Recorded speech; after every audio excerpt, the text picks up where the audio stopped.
Hello and welcome to the channel. As always, like the video, and if you enjoyed the story, leave a comment on if you would want more. This fan fiction was not created by me, but in the description there is a link to the fanfic so you can show your support to the creator and read along. Without any more delay, let's dive into the story. Chapter 1. A sharp slapping sound rang through the training ground, and a delicate body was thrust into the air. The 4-year-old landed painfully on the floor, a shadow looming over her. Again. The cold voice commanded. The shadow called Hinata Hyuga strode to the other end of the ground and got into fighting stance, not caring about the small figure sprawled on the floor. He simply looked over it. The body, namely Hinata Hyuga, twitched and got to her feet, coughing up blood. Her skin was decorated in patches of multicolored bruises and cuts, and each one of them stung and ached. She looked pleadingly at the man she called the father, but his face remained as icy as his eye color. She got into her fighting stance, cringing at her father's disapproving look. "Your stance is too weak, and your legs are too spread out. I have been over this many times with you. You should know by now. Why is it so hard for you to grasp?" Hinata scolded, like always. Hinata felt a stab of pain, but it wasn't from her many training wounds. It was inside her, a heavy, dull feeling of uselessness, a feeling she was all too familiar with. She corrected her stance, letting out a small whine as her frail body protested. She knew this style wasn't for her. The 4-year-old knew it was too rigid, not flowing enough, and didn't make good use of her flexibility and speed. A toddler of 4 years knew, but her experienced father was too busy criticizing to notice. Still too loose. A mere baby could take you out. In a rush of speed, the elder man was before her, and he sent a blow to her heart. The blow wasn't laced with chakra, but it was far too hard for simple sparring practice, let alone his tiny daughter. Once again, the girl was thrown back, so far this time she slammed into the wall, leaving a trail of crimson red where her head had struck. Something dangerous glinted in the clan head's eye. Why he walked over to her, full of anger. He raised his hand and slapped the girl, hard. Another slap. You a kick to the ribs. The beaten girl cried out as her ribs cracked. So the man picked up his daughter, and looked into her tear-filled eyes. Useless, he flung his daughter into the opposite wall. He screamed in frustration as his eyes met his daughter's, sad, pained ones. He didn't need a sad, weak daughter. In those eyes, he wanted to see strength, anger, coldness. Things that a Hyuga needed to survive. In his book anyway. You are not my daughter. My children would never be pathetic or weak like you. I try so hard to beat some skill into you, but I get no effort and no progress in return. And it is your fault. Hinata screamed, blinded by his rage. He charged at his daughter's cowering frame, his palm spiked with deadly chakra. His hand was about to strike her heart, when he felt himself being thrown through the air. The clan head span in midair and landed gracefully on his feet, taking in the intruder. It was the clan elder. Hinata calmed himself, settling back into his cold, cool exterior. He bowed low to the older man. "Father. Hinata, do not harm her." Somehow, the still conscious Hinata started listening, heart going lighter from her grandfather's words. The Byakugan must pass on somehow, and killing the only heiress would be rather vexing. Hinata's spirits were lessened slightly. She was only being spared because she needed to breed the next generation of Hyuga. No matter how weak or pitiful she is, you cannot dispose of her until another heir is born. Hinata's heart froze. Disposal. Even at her age, she knew what disposal meant. It meant receiving a cursed seal and possibly being disowned from the family. What she didn't know was that she already had been. But that wouldn't matter until later. It's only a matter of time. My wife is very far along. This break in control won't happen again, father. Hinata almost sighed in relief, but that might give her away. She was desperately trying to scoot along the wall and get out of the room, or at least away from her father. It was rude and against the rules of her etiquette to leave before being dismissed, but for once, Hinata didn't care. She refused to listen to this any longer. It only meant her getting hurt. See to it. The elder commanded, leaving the room without even glancing at his granddaughter. Remember, the Kumo-Bakure alliance negotiations are today. Then he finally left. Hayashi sneered at his only child trying to escape the room. As much as he would have liked to continue training, disobeying his father's orders would be disrespectful and he might just end up killing the worthless brat. Anyway, he would need to calm down properly for the meeting, and angry Hyuga had an air of unfriendliness that didn't bode well for alliances and negotiations. Dismissed. Hayashi stated, sweeping out the room, not even bothering to get his daughter some desperately needed medical attention. Hinata shook in pain, but refused to cry. It was rare, usually after training she would break down, but her ducts were refusing to work. Even after what had been by far the worst training session she had ever had, she wouldn't shed a tear. Not for herself, not for her situation or anything else. Everyone is right. I am weak. Hinata told herself. I have no confidence in my little ability, and I am going to be replaced by a baby anyway. Dare I? Dare I defy my clan? Should I learn something different? I am. Going to be DDDDISP disposed of. Hinata's pain was fading somehow, and darkness began to shroud her thinking mind. I don't care about the clan. Much later, the heiress awoke to find she was still in the training room. It was dark, cold, and her head pounded and her ribs burned desperately with each small, raspy breath she took. The only thing good about her situation was that she had a pot of medical herbs on her. She concocted the brew a while ago, after her harsh training began. At first, her experiments in herbal potions turned out like black, poisonous tar, but after much study and practice, the little Hyuga had created a perfect remedy for cuts, bruises, and pain. Shivering as agony and chilliness tore through her, she fumbled around for the pot that would relieve her of some discomfort. She found it and slathered the pleasant-smelling substance over her body and lay still. After 10 minutes, her cuts had fully healed and her bruises had faded completely.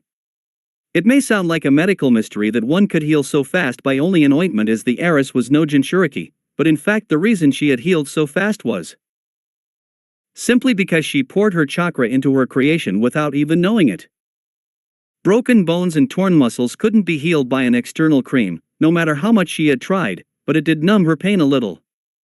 Hinata knew, when her knowledge of herbs and such became greater, she would make potions to remedy internal injuries. Knowledge of medical herbs and her little healing ointment was her little secret, no one else knew, or cared for that matter. Slowly, painfully, the small girl got to her feet, using the wall as a support. She stood for a while, getting used to moving again. She did feel numb to most of the pain, but it was difficult to walk as her legs were like jelly, and cracked every time she took a step forward. The littlest Hyuga got to the door and listened around, trying to see if there was anyone who could take mercy on her and transport her to the hospital. Her ears perked up and she was almost excited when she heard footsteps. "Goro, do you sense the chakra?" a deep voice rumbled. Hinata froze in fear. There was no one called Goro in her clan. Indeed. It seems there is another Hyuga around. We don't have much time if we want it. After all, our first attempt failed. Another voice whispered. Yes, the clan head's newborn was far too protected, it seems. However, I did manage to cause some strife for the clan head. The voice recognized as Gora chuckled darkly. Let's just say that kid will grow up motherless. Hinata stifled a cry. Mother! I have TT to get to her. But her fear overcame her need to save her family, and she simply stood pressed against the wall, hoping to melt away so the ninja would simply ignore her like the rest of the world. How? His partner breathed in what sounded like awe. Simple, a shadow clone and the transformation technique. No one had Byakugan on, so I staged being a midwife. Of course, as soon as the child was born the guards knew the clone was an imposter, so it dissipated. Not before I could have my fun though. All it took was one toxic plant extract and a glass of water. It's just too bad the clone couldn't nab the baby too. Why didn't you just do it yourself? Goru's partner asked. Baka. If I had been there, then I would have been dead in an instant. Goro scolded quietly. Sorry. Anyway. What we gonna do about the brat? Huh? You get outta here. I'll do it. Yes, Goro-sama. Please, be careful, Kumo needs you to stay alive because there isn't another head ninja like you. Ass kisser. Go. Goro commanded. Hinata quivered in terror as one set of footsteps grew fainter and another got louder. Her legs refused to work, and her putting up a fight would be about as effective as air. She had no chance to run or to fight. There was only one thing she could do. Ah! Hinata screamed, letting her little lungs burst out sound that hopefully would attract attention. Shut it, brat, the man appeared before her. He was a tall, slim man with dark eyes and a black beard. His head was bandaged and a Kumogakure forehead protector covered his right eye. His left eye was creased into a glare directed for Hinata. He scooped up the small child and ran. If the Byakugan wasn't so powerful, I would have never had accepted this bloody mission. The head ninja cursed. Hinata was too weak to even move. Her small, light body was jostled painfully with every step her kidnapper took, and her limbs just wouldn't obey her commands to thrash and struggle.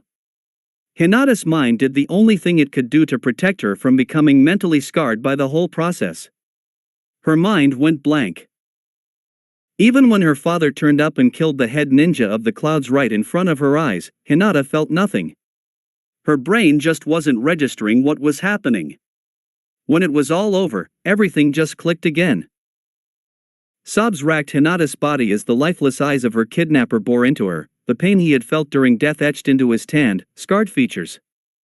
Her father observed the scene for a moment before picking up his shocked, crying daughter none too gently and taking her to the medical room. He dumped her on the examination table and strode out of the room, leaving Hinata to her thoughts.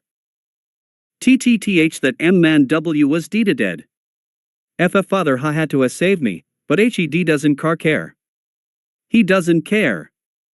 I have a sister now, so why did he kill T that mom and T to save my useless life? Why? Why? The poor child clutched her head and bawled. She had never felt so helpless, so useless, so unloved. No one really cared, she was just a failure, the dropout disappointment of the clan. Her father hated her, her mother was dying and she was going to be replaced by her newborn sibling. Her family cared little for her existence as she was too weak to be seen as clan heiress. And now, when it counted, she couldn't defend herself from enemies and had to rely on others to save her. She was a liability, someone who carried the Byakugan but was so pathetic anyone could steal it. She saw the curse seal behind her closed eyelids, and something snapped. And never again. I won't let myself be treated like this anymore. I am not trash, I am not useless. I will become strong, so I can prove them all wrong.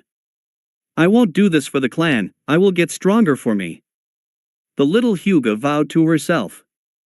She didn't feel better immediately, but she was relieved somehow, relieved that she had finally found a use for her weakness. One day, I will be strong enough so no one has to help me out of situations. But, for now, my weakness will be deception, nothing more. I won't give up. I have to grow up now. There will be no more messing around. Hinata nodded to herself as a medic rushed in. The medic asked no questions as to how she was feeling or how she got her injuries, they just healed her with glowing green palms while the small, curious Hinata watched. But I have no teacher, but that looks like something that will be very useful to me if I could learn it. But how? How could I find out and practice? Ask? No, I need to keep it a secret. Library? Not the Hyuga library, I know I will be found out. Unless, I could change my looks, or sneak in. I'm already ignored anyway. Maybe they won't notice. What else do I need to learn? Questions continued to circle around the girl's head, some were answered, and some were not. The medic had finished a while ago and Hinata was all alone. She snapped out of her semi-excited thoughts and took a cautious look around. Who could blame her? She had just been kidnapped. She had a right to check out anything before she went ahead. Her heart sped up as she spotted a scroll case. Her small, petite body launched itself off the table. Why didn't I notice it before? How could I have missed this? So much knowledge. I mean, Father put me in here many times before. Hinata thought sadly, fingering through the old scrolls. They were all carefully labeled. In healing wound destruction. Wide healing. Mystical palm technique. Chakra transmission. The idiot's guide to herbs and potions, that could kill someone. The beginner's guide to herbs and potions, well, at least it didn't explode. Advanced herbs and elixirs, wow, it's not poison. Master herbs and elixirs, it actually works. Beginner ninja, what is chakra? Beginner ninja, chakra control. Beginner ninja, taijutsu. Beginner ninja, genjutsu. Beginner ninja, ninjutsu. Hinata giggled at some of the titles, who knew her clan had silly books like these. But, they all looked very useful. She took the idiot's guide to herbs and potions, that could kill someone. The beginner's guide to herbs and potions, well, at least it didn't explode. Beginner ninja, what is chakra? Beginner ninja, chakra control. Beginner ninja, taijutsu. Beginner ninja, genjutsu and beginner ninja, ninjutsu from the shelves. A small pang of guilt went through her body, but technically she wasn't stealing, she was borrowing. For a long while. Taking a deep breath and checking around, the little beginner ninja took the scrolls and dashed to her room, smiling just a little at feeling so mischievous. It was a feeling she didn't really know about. Since her father was so strict, but she decided she liked it. She met no one on the way there, thank goodness, and soon got to her bedroom without interruption. She stored the borrowed scrolls underneath her bed, excitement leaving her body to be replaced with exhaustion and worry. What if father finds out? I mean, he already hates me, would he punish me for trying to be better?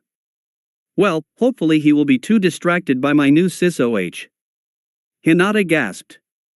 Her mother.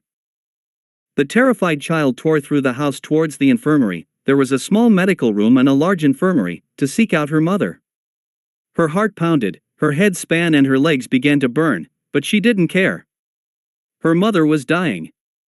She neared the infirmary and heard raised voices and a baby screaming. Don't just stand there, heal her already, the voice she knew to be her father's bellowed. It held notes of something she had never heard in her father before, fear. It's too late, Hayashi-sama. She's gone. The poison, it was too quick. New, her father howled over the baby's screams. Atsuka. Worried nurse ran out of the room with a bundle of blankets in her arms, not paying attention to the small girl stood against the wall. There was a small, salty puddle where the girl stood. She made no noise, the only noise she created was the dripping from her tears that splashed on the floor. Mummy. Mummy, why you left me? YUW was the only one who was kind to me. A scream of grief came from the girl and she ran away from the infirmary. Her little legs gave out somewhere, and she collapsed on the floor, screaming and sobbing. Mummy, I will. I will be strong, Mummy. I hope you are watching over me now. Mummy. Days later. There was solemn silence amongst the clan members as two coffins were lowered into separate graves. The only sounds that could be heard for miles were the whispers of wind shaking the trees and drops of water splashing on the floor. The water didn't come from the sky, in fact it was a beautiful day. No, the droplets were from the pale eyes of the Hyugas. After praying, the coffins were covered in earth. When the last spade full of dirt had been shoveled, Hinata stepped forth quietly, paper in hand. She wasn't going to speak, far from it. Even with her new vow to become stronger, the little novice ninja hadn't gotten over her stutter and tried to avoid speaking as much as possible. Because of her speech impairment, she ended up paying her respects in other ways.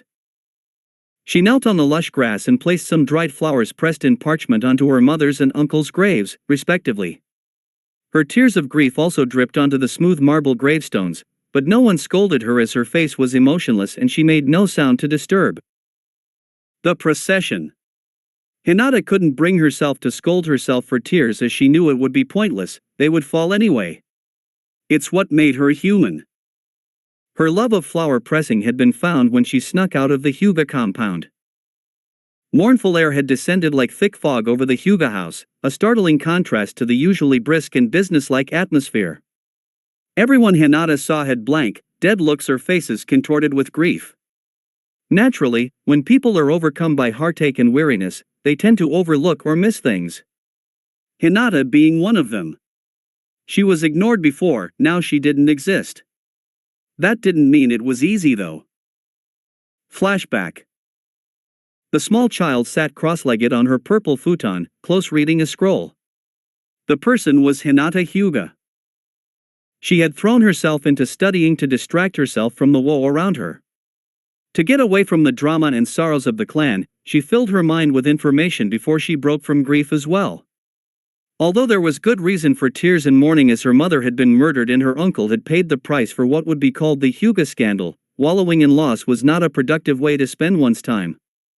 Hinata had promised herself she wouldn't shed a tear until she was so strong, it wouldn't matter if she showed her emotional weaknesses. Of course, she would break this rule time and time again, but she would keep it up when she could, and that would be good enough. The little ninja had been incredibly dedicated to her training considering her tender age. She had continued to study well into the night. Every time her eyelids drooped from exhaustion, the girl reminded herself of her mother's face and her kidnap, how she couldn't save herself or the one she loved. The clan had been too busy with their own depression to notice the heiress studying, or the consequences of her work.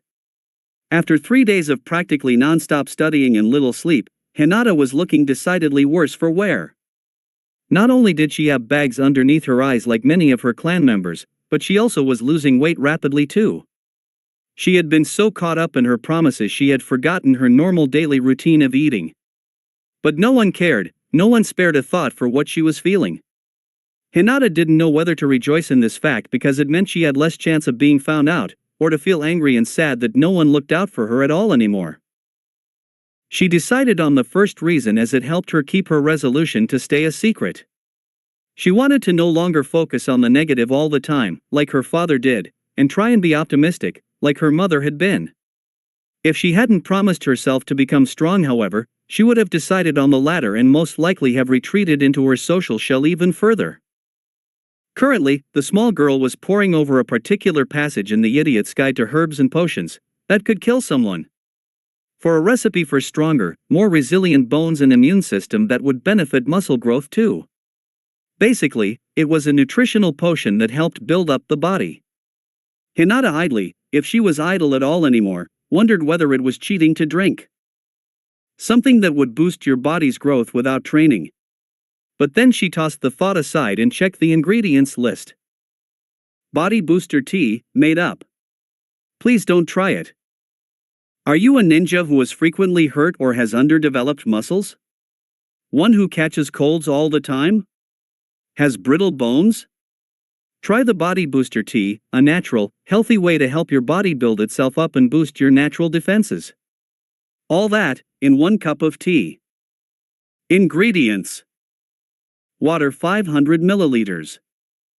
Chlorella 2 teaspoons of green algae found in ponds. Heals and repairs, antibacterial, helps circulation and cures bad breath. Well, you don't want to give away your position by smell. Ashwagandha, 3 leaves imported from the land of tea, or if you live in the land of tea, it should be in your stores. Boosts immune system, lowers stress, and improves memory, so you don't forget to hand in those mission reports. Bee pollen, 1/2 teaspoon. This is an idiot's guide, but if you don't know what a bee is, then even you can't read this book. Found in hives, obviously. Provides essential nutrients, fights fatigue, and well, general good health. Can be stored in a larder, herb cupboard, etc. for about a year before you have to get some fresh stuff. Oat straw, 1 teaspoon dried or 5 stems fresh, stem of the oat, duh. Builds up bones, calms mind, pain relief and boosts immune system. Optional, if you add both you might die of sweetness. Or your teeth will fall out. Sugar, good old sugar. Teaspoonful of sweetness. Honey, get the honey whilst collecting bee pollen for sugary yet soothing goodness. Tablespoon. Note, this brew should be drunk once every 2 days, hot or cold. The tea won't take proper effect until a month's worth of suggested use. Suitable for all ages, just watch the sugar kitties. Hinata jumped at the opportunity of making such a beneficial tea that would aid her training. She was a little apprehensive about having to ingest it. Her healing salve only needed to be applied to broken or damaged skin to test it, but actually putting something unknown down her throat. It made her nervous. Not to mention the sound of food or flavored drink repulsed her right now. Her stomach always felt too full even though she hadn't eaten a single thing and had only drunk a small glass of water when her mouth was uncomfortably dry. As for getting the ingredients, she prayed to Kami-sama that they were all inside the herbal closet next to the medical room. She was not nervous about going into there as she had crept in and taken things before without anyone noticing, but if there weren't the right herbs, she might have to resort to more desperate measures. Sneaking out of her room with the precious scroll, Hinata looked around carefully. It was habit she had reinforced since the kidnapping, a habit that hopefully would keep her out of danger. It was tragic she had to check around her own house for danger, but it was understandable. She ran as fast and as quietly as she could, fearing even the small, thudding footsteps she made were too loud. Her heart was thrumming in her chest like it always did when she was out borrow something, and blood rushed to her ears making every small sound seem like a lion's roar. She got to the herbal closet and stood still, trying to calm herself. Listening carefully for approaching people, she opened the scroll and took a look at the ingredients again. She memorized every one carefully, and then on the count of 3, she dashed inside the closet. The closet was a dark but rather large place, with a wide variety of herbs stored in a manner of different ways. Each herb that was hung up, potted or bagged up gave a unique scent when alone, but altogether the combined aroma was overwhelming. Hinata never liked coming here, she preferred open, fresh places rather than dark, overpoweringly scented ones. After a brisk but thorough search, the self-taught greenhorn herb mistress found all that she needed apart from ashwagandha, much to her dismay. She sighed before grabbing the herbs she needed and racing back to her room. She placed the herbs underneath her futon along with the rest of her scrolls and thought hard about what she could do. She wanted that tea so badly, it would be like a secret weapon, and she loved tea since she had to drink so much of it at mealtimes. Well, when she had proper mealtimes. And when she ate and drank properly. She would have to do something about that later as it wasn't good for her, but right now she couldn't really care less. Tea, there's only one tea thing I can do. I have tea to SS sneak out. What if father catches me? I'll already be breaking the R rules by tea training in secret. If on only as someone cared enough tea to take me outside. But no one does. The frightened girl shook herself. I have already come far. I can't just give up now.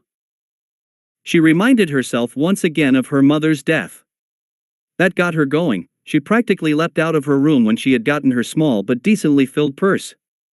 Blending into the walls, the small child tiptoed around the Hyuga compound, always checking each corner before going on ahead.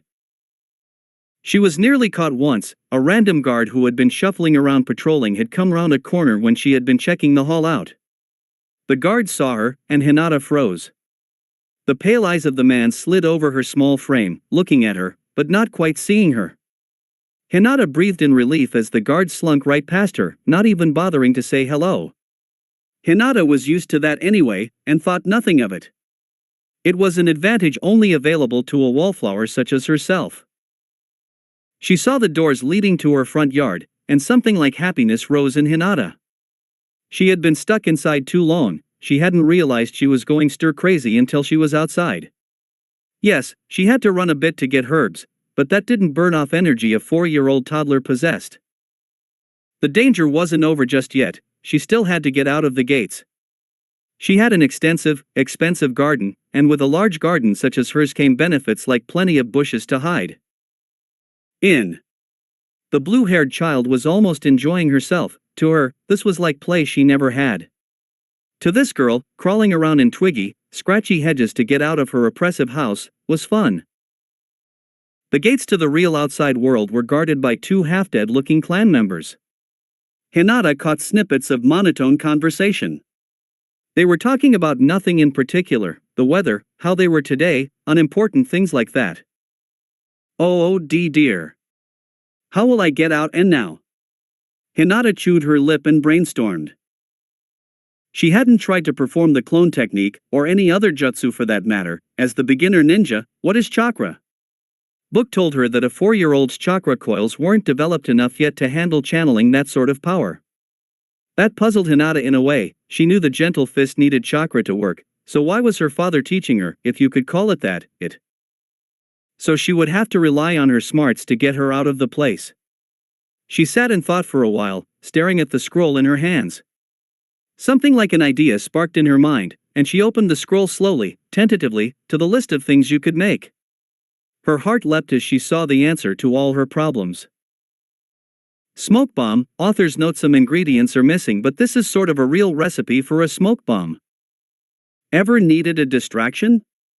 Or just some jolly old mischief? This smoke bomb will be your best friend in pranking and diversions. Ingredients: tablespoons of saltpetre, tablespoon sugar, tablespoon baking powder, tablespoons of plant dye, from herbs etc., string or fuse, cotton wool, cardboard tube.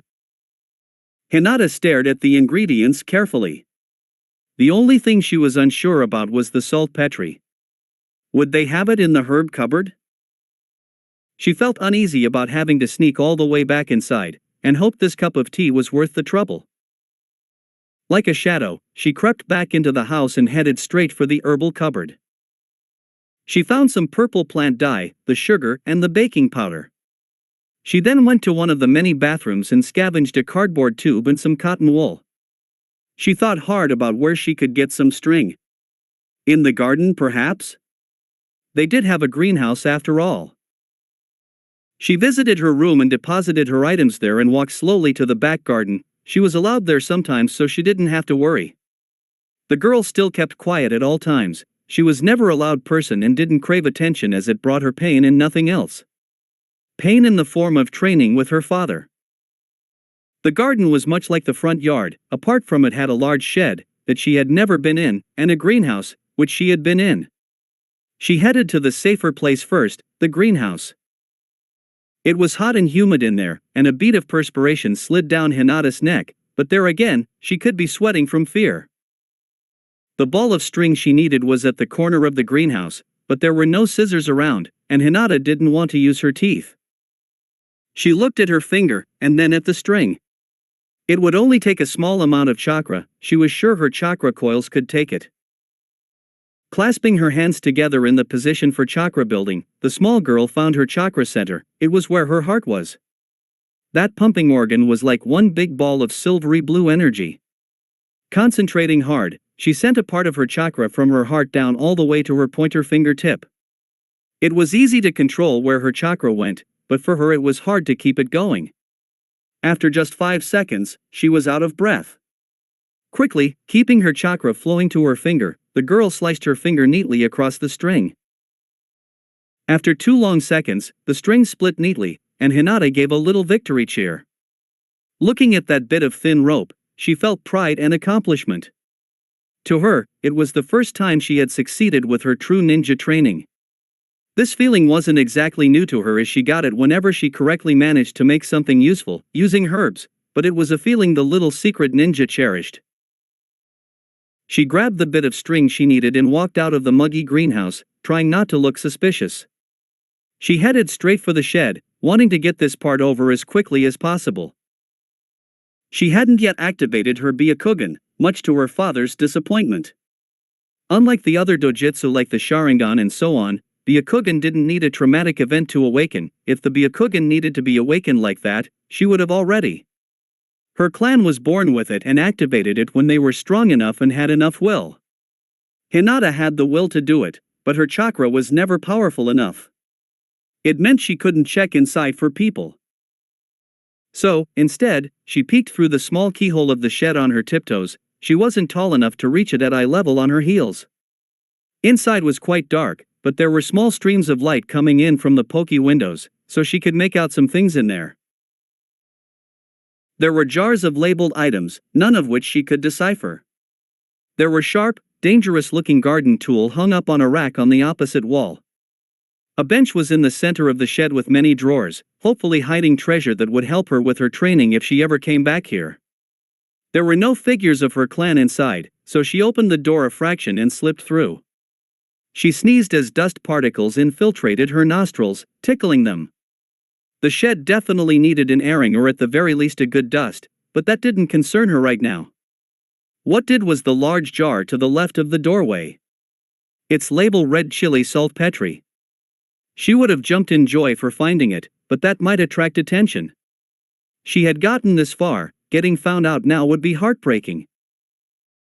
She opened the lid and looked at the white powder, frowning slightly. How can I carry that?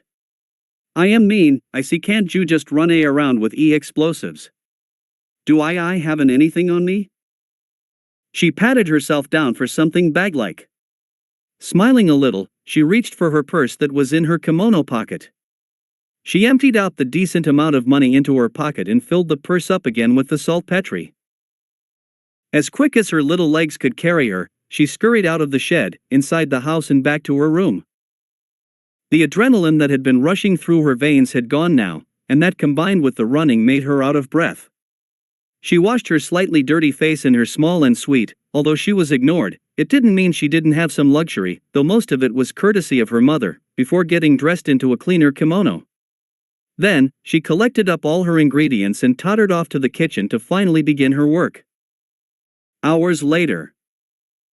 Massive plumes of violet smoke billowed from a cardboard tube, and havoc ensued right at the front gates of the Hyuga compound.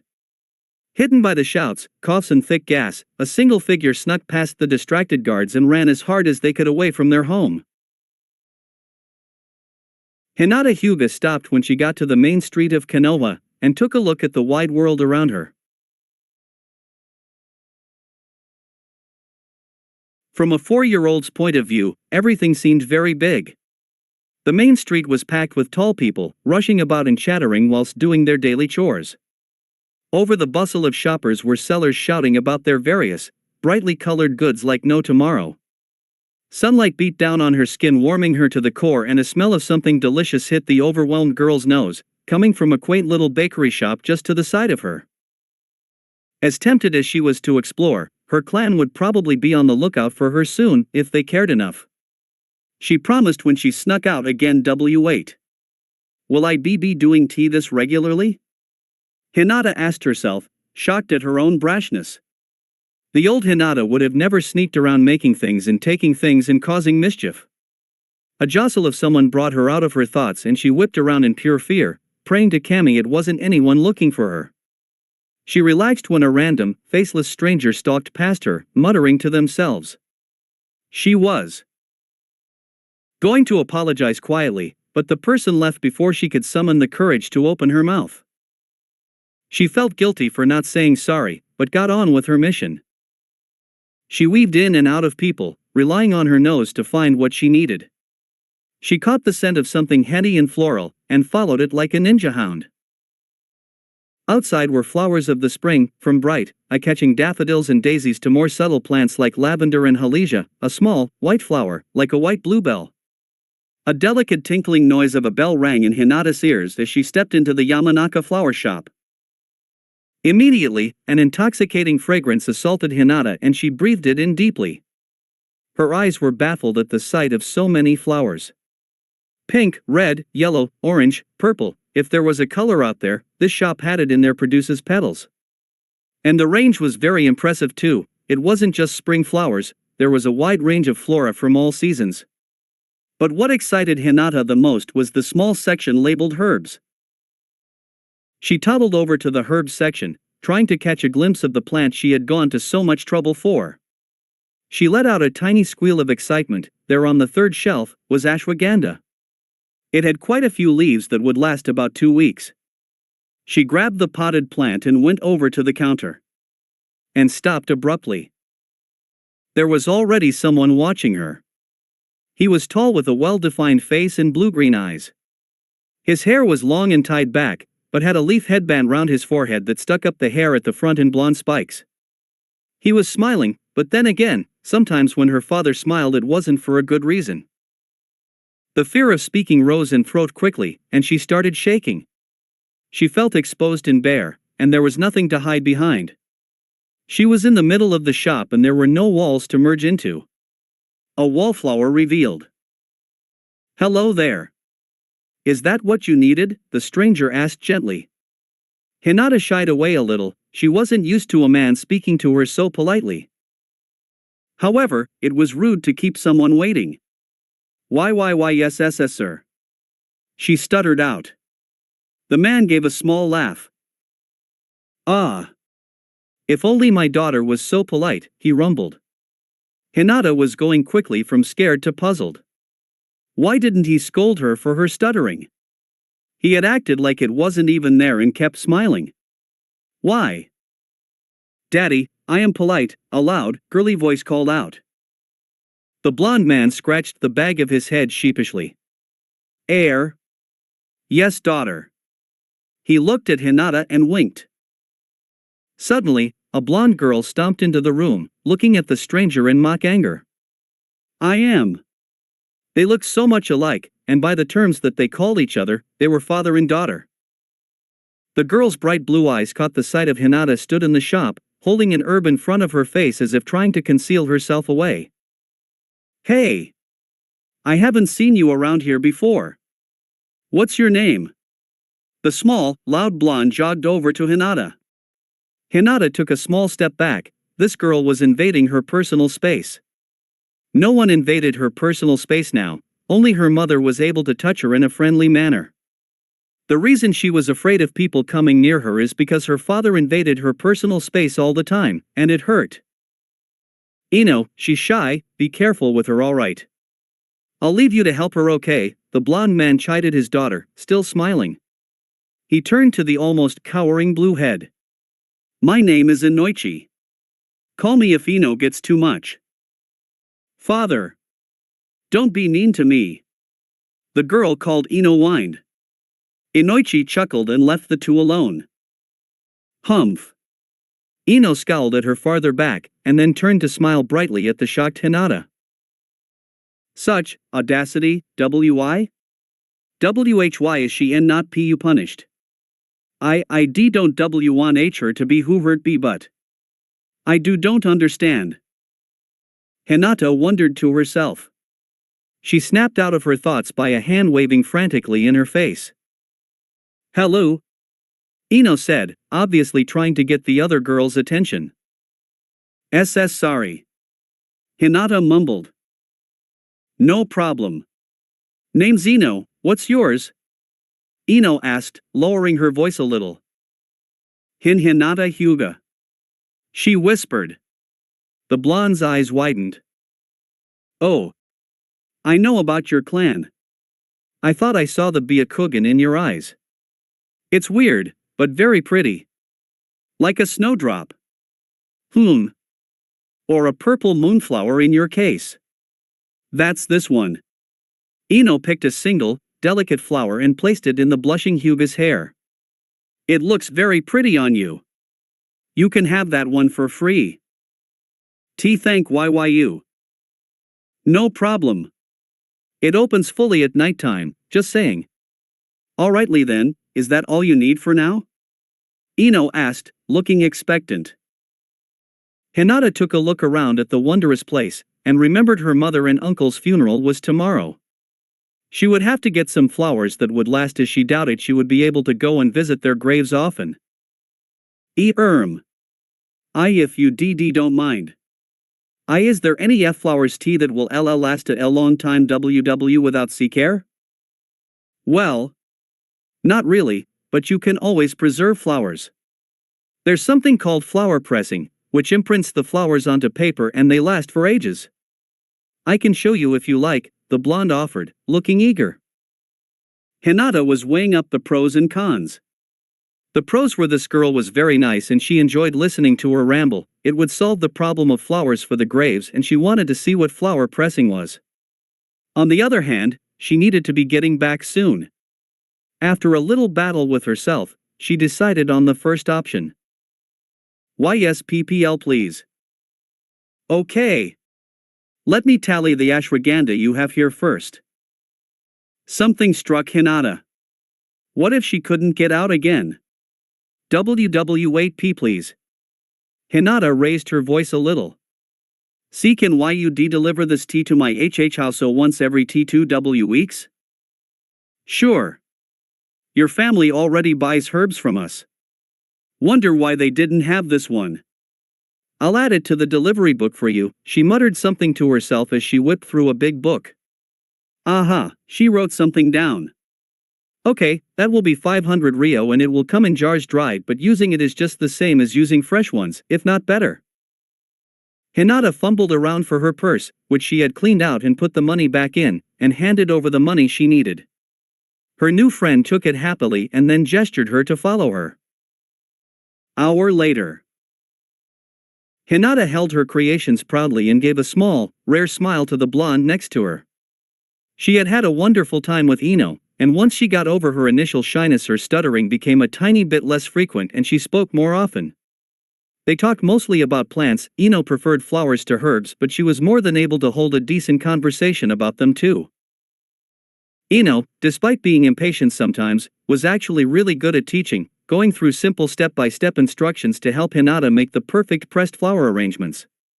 She knew a lot about flower meanings, so when Hinata requested to make one arrangement about gratitude and one for kindness, she was more than proficient enough to help. Hinata was about to pay for the presses, but the small blonde turned the money away and told her it's what friends do. Hinata was about to say goodbye when someone stormed in. Hinata nearly dropped her work, and she backed up a little at the imposing figure. His icy orbs held Hinata's frightened ones. FFFA father. Hinata whispered, head bowed low. Ino noticed how she immediately became terrified at the sight of her father, and understood why. He was a person that demanded respect and could punish you if you didn't obey. She couldn't help but feel a little scared herself, but that was until her father walked in to save the day. Hayashi-san, what brings you here?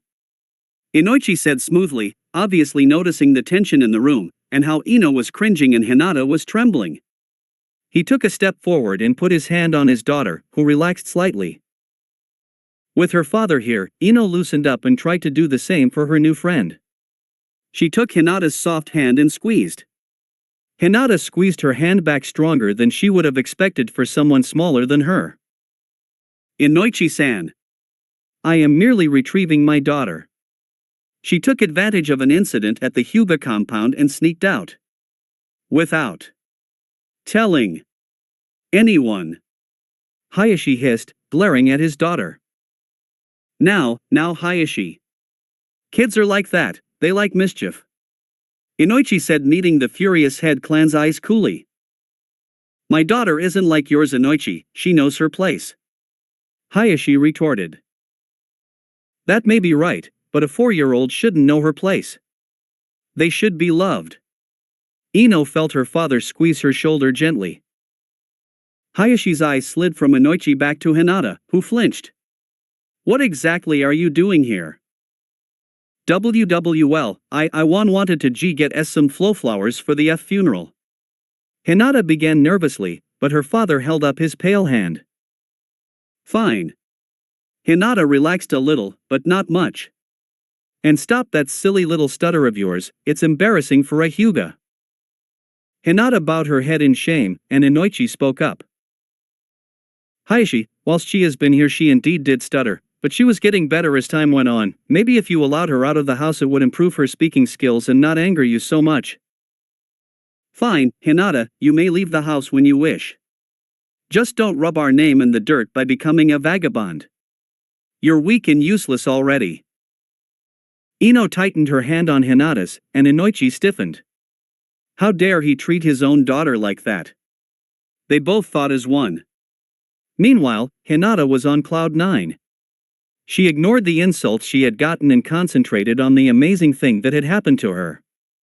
She was free, she didn't have to worry about sneaking out ever again. Granted, it was because her father didn't care, but she already knew that. Hayashi swept out of the shop before Hinata could thank him. The tension in the room dissipated as soon as the door closed. Why your father's scary? Ino whispered to Hinata. If only YUKN knew. End flashback. Hinata didn't realize that her father was right behind her. It's time to go now, Hinata, he said coldly, looking at the intricately printed paper that was held down by 2 stones. Hinata hadn't finished grieving, but she daren't disobey her father just yet. She wasn't strong enough. But hopefully, in time, she would be. 2 weeks later. Familiar ringing sound chimed in Hinata's ears as she stepped into the Yamanaka flower shop. She was nervous, today she was going to try something new. Inoichi greeted her pleasantly behind the counter like he did every day. Gee, good afternoon, Inoichi-sama. Hinata answered quietly. Her speech had a little gotten better over the past 2 weeks, along with her knowledge of herbs and flowers.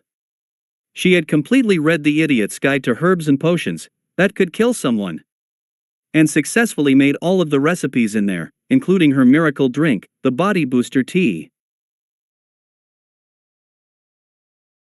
It had had a positive effect on the toddler. It had relaxed her nervous disposition, making it easier to sleep as nightmares of kidnap and death haunted her as soon as she closed her eyes. It was quite tasty, even without the sweeteners, and about a week after drinking the tea as suggested, her appetite had returned.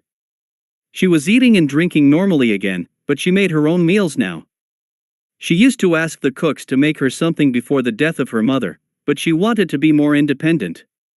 She was going to need it if she wanted to become a strong kunoichi. You don't have to add sama to my name, Hinata-chan, Inoichi told her kindly. Hinata blushed and looked down. Yes, Inoichi-samsan. Inoichi gave the blue head an indulgent smile as his daughter ran into the room. You ready to go? Ino asked, bouncing on her heels excitedly. Why yes. Hinata mumbled, nerves coming back with a vengeance.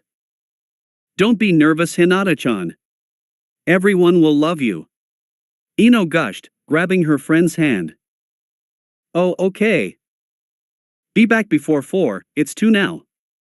Inoichi called out to the pair as they strolled out the door, or in Hinata's case, dragged.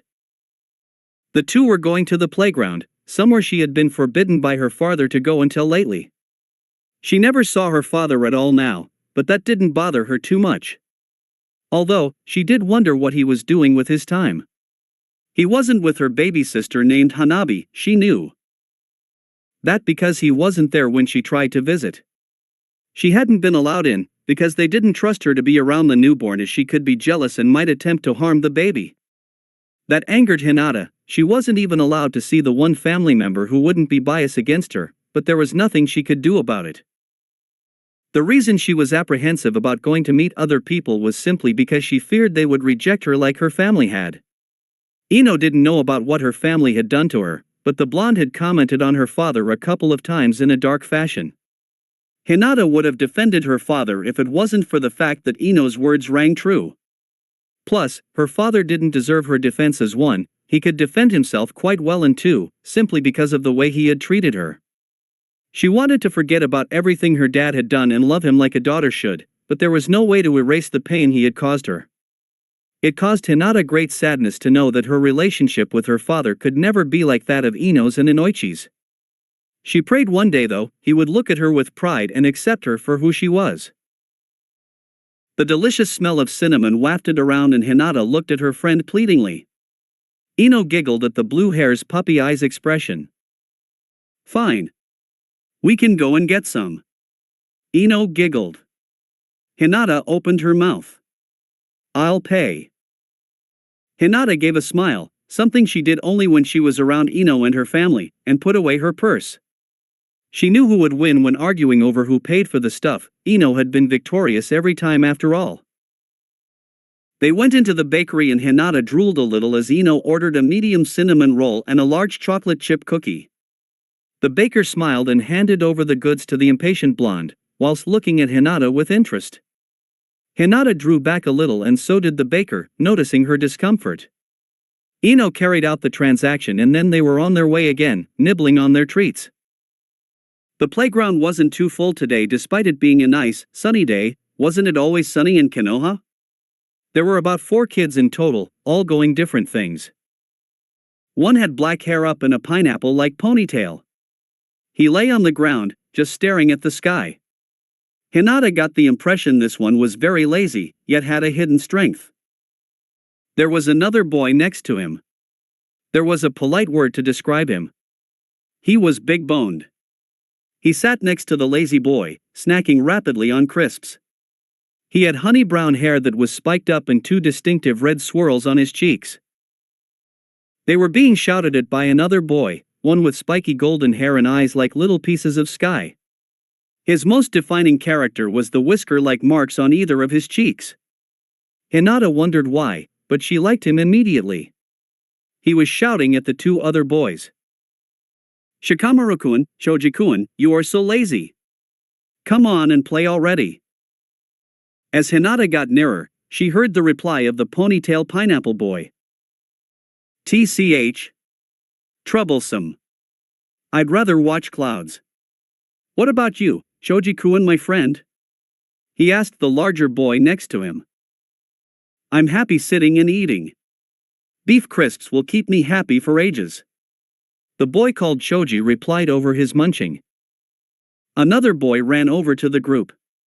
His appearance was remotely wolfish, what with his brown shaggy hair and pointy canine teeth. He had bright red marks on either one of his cheeks. Hinata recognized them as a mark used by the Inuzuka clan. "Hey, Naruto Boke, you know they don't play properly," the Inuzuka boy shouted. "Can't help trying. Come on Kiba Baka, play tag with me," Naruto shouted back. "Troublesome," sighed the one who Hinata guessed was Shikamaru. Naruto turned to Kiba, but then stopped and whipped right round to face both Ino and Hinata. He, along with Kiba, bounded up to the pair. Hinata instinctively hid herself behind Ino. Ino pulled her gently to face the 2 that were a little too close for the blue head's liking. The blonde boy was right in the girls' faces. "Hey, I'm Naruto Uzumaki, and I'm gonna be Hokage one day, believe it," Naruto shouted loudly. Hinata stepped back a little from the power of his voice. Somehow, she wasn't too afraid of him. He reminded her of Ino just a little. Still, there were personal space boundaries, and he was going over them. Kiba stepped up too, but he wasn't as in-your-face as Naruto. "Yo, I'm Kiba Inuzuka. What's your name?" he almost barked to Hinata. "This is Hinata Hyuga, guys. My new best friend. You better be nice to her or I will be on your case for like ever," Ino threatened playfully. Kiba stuck out his tongue at Ino and pulled her blonde hair. "Hey, didn't your mother tell you not to do that?" Ino screeched whilst chasing the canine boy. Hinata flinched at the word mother, and saw the boy called Naruto looking sad too. He was observing her carefully, but his eyes were pained. "You too, huh?" he whispered to her. She blushed in embarrassment and looked down in grief. Why yes. About 3 weeks ago. She mumbled back shyly. "I didn't have any," Naruto commented, but then he brightened up again. Hinata was unsure, but she thought the smile was fake. Nevertheless, Hinata was in awe at him for putting on such a brave face. "Well, Hinata-chan, since Kiba's playing chase with Ino-chan, do you want to play tag with me?" Naruto offered, hopefulness sparkling in his azure eyes. "Why yes. Oh, how do YUPL play?" Hinata asked, not meeting those bright eyes. "How?" "Well, it's easy really. One person is on and the other person has to touch them and then that person is on," Naruto explained. He tapped her arm. See, you're on. Try and catch me. The boy took off in a cloud of dust. Baffled but thrilled that someone was actually playing with her, Hinata took off after him. He was quite nimble and made her chase him all over the playground, but Hinata had an advantage. She could use chakra. After she had finished reading The Idiot's Guide to Herbs, she started on Beginner Ninja. What is chakra? She had skimmed over the basics, but hadn't gone too far into it. When she studied it properly, she found out many useful things. One being that chakra could be used for making yourself faster. She had tried it once when she was out on the town. She ran all the way to the flower shop putting chakra into her legs. She nearly collapsed when she got there, but Inoichi had been understanding and let her rest before calling his daughter out.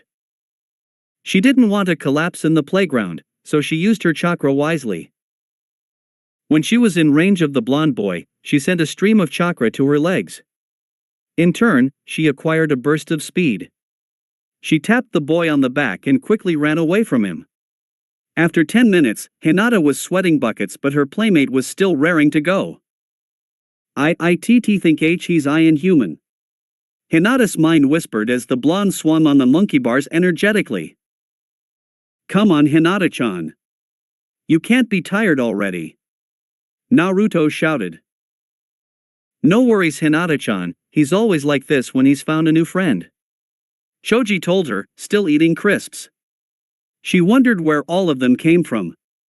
And then she remembered she hadn't finished her cinnamon roll as she put it back in the paper bag when she neared the playground.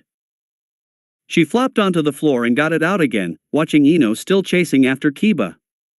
Naruto joined in their antics soon after, and was disappointed when the two stopped from tiredness. She noticed that Choji eyeing up her treat and offered the quarter that was left to him. H here.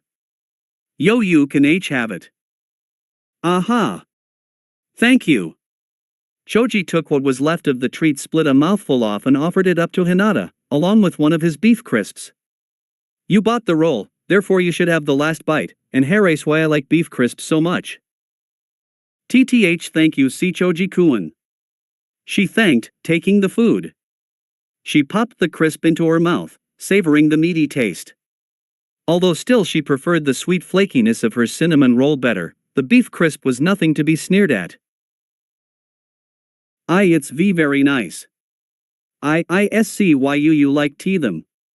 She was about to eat the last bit of the cinnamon roll, when Choji held up a larger than average hand. Wait, I must finish this bit and then you can have the last bite. He ate the entire thing in one almighty gulp, while Hinata's eyes boggled. When his mouth was clear, she was allowed to finally finish her treat. Sometime later, the Kiba and Ino came to sit with Hinata, Shikamaru and Choji, completely out of breath. Naruto, however, was still up and ready to go. Huff. Have you been nice to Hinata-chan UT too? Ino panted.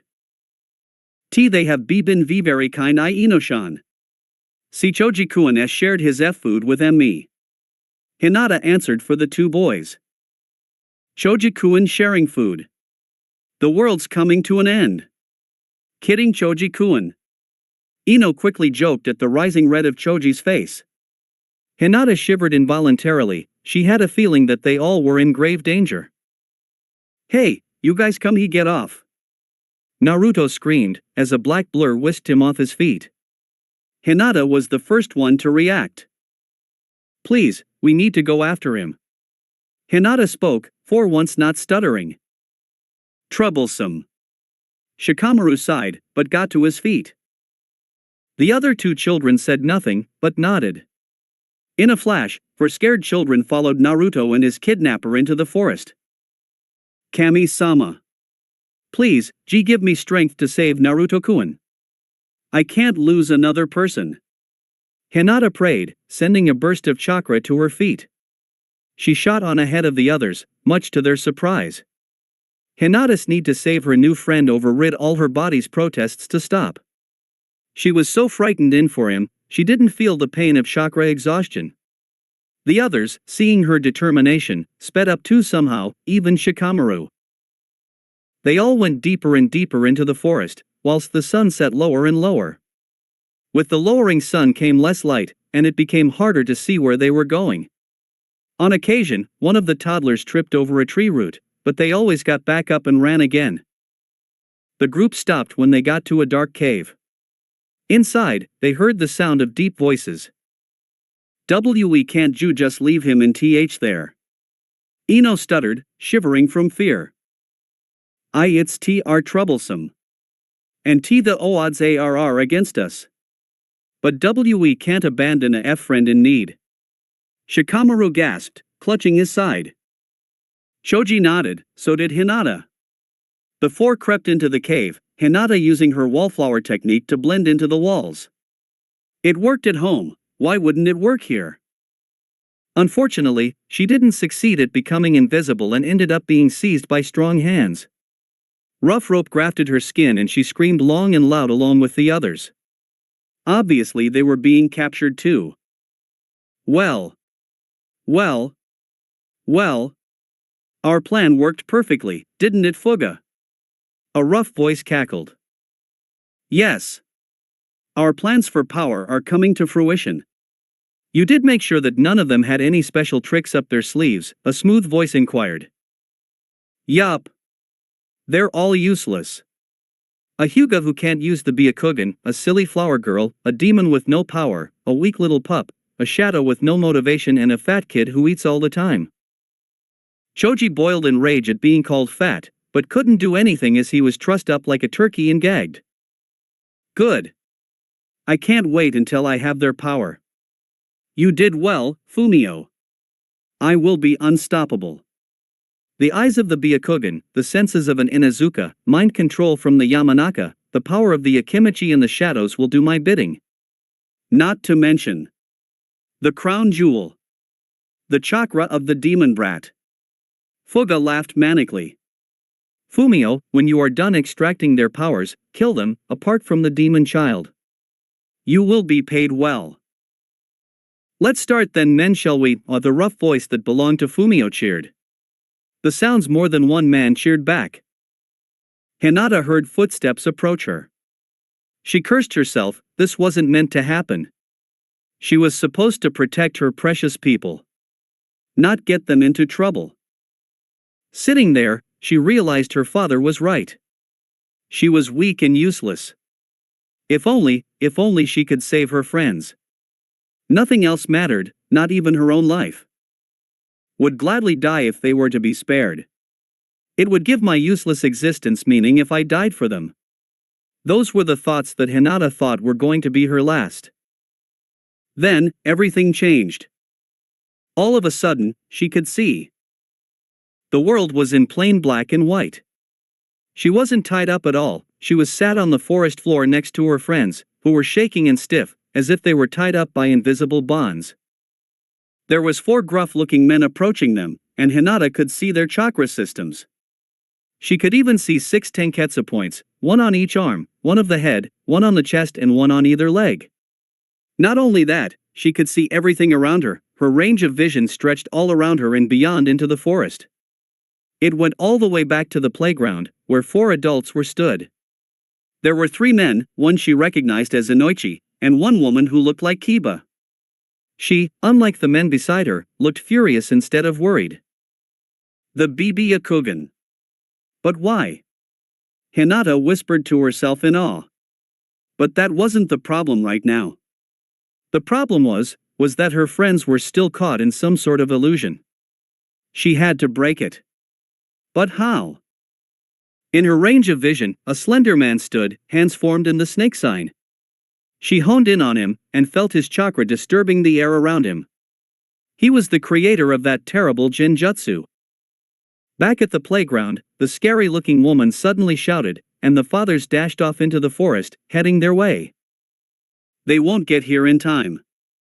I have to do something. Concentrating harder, she was able to see the waves of chakra surrounding her friends. She could feel it, too, it was like a niggling little pulse of something. Suddenly, the chakra waves surrounding Shikamaru disappeared, and he looked straight at her and gasped for some reason. But she didn't bother with that now. She was trying to get rid of the little pulse she could feel. She pushed it away with her mind, and she saw the waves change direction, heading towards the cruel men. All at once, her friends relaxed and the rough-looking kidnappers fell to the ground as if bound up like chickens. Her black and white world of clarity reverted back to normal. Everything was in color again as the parents entered the clearing. Her vision started going hazy, and then black. The last thing she heard was her name. XXX. I agree with my son, the Byakugan was nearly stolen and she was too weak to escape or activate it. It was by the mercy of Kami that the genjutsu rebounded on the enemy's allies. That child hasn't even activated the Byakugan, so it leaves it there for the taking. The voice of her grandfather rang out. We were lucky this time, but what if it happens again? The Byakugan cannot be stolen by the enemies of Konoha. Murmurs of agreement echoed through the Hyuga council chambers. Hinata listened carefully, keeping still on what she guessed was the floor. All the events came rushing back. I have my Byakugan. It's strange though. I thought their W was a BLI blind spot. Maybe it's a M myth? Hinata's ears perked up as the mumbles of approval stopped abruptly. So be it. The cursed seal it is. Hinata inhaled deeply as her world came crashing down. She was going to be stripped of her title of heiress and placed in a branch family. Among execution, placing a cured seal on a main family member was the worst punishment available. It was degrading, humiliating, to be considered so weak that she needed a safeguard in case her Byakugan was taken. Unlike the branch members whose fate was decided the minute their fathers were born, Hinata had had a chance to prevent this from happening. If only she had impressed her father, this whole occurrence wouldn't have come about. But it was too late. I will do it. Her father offered. No one protested.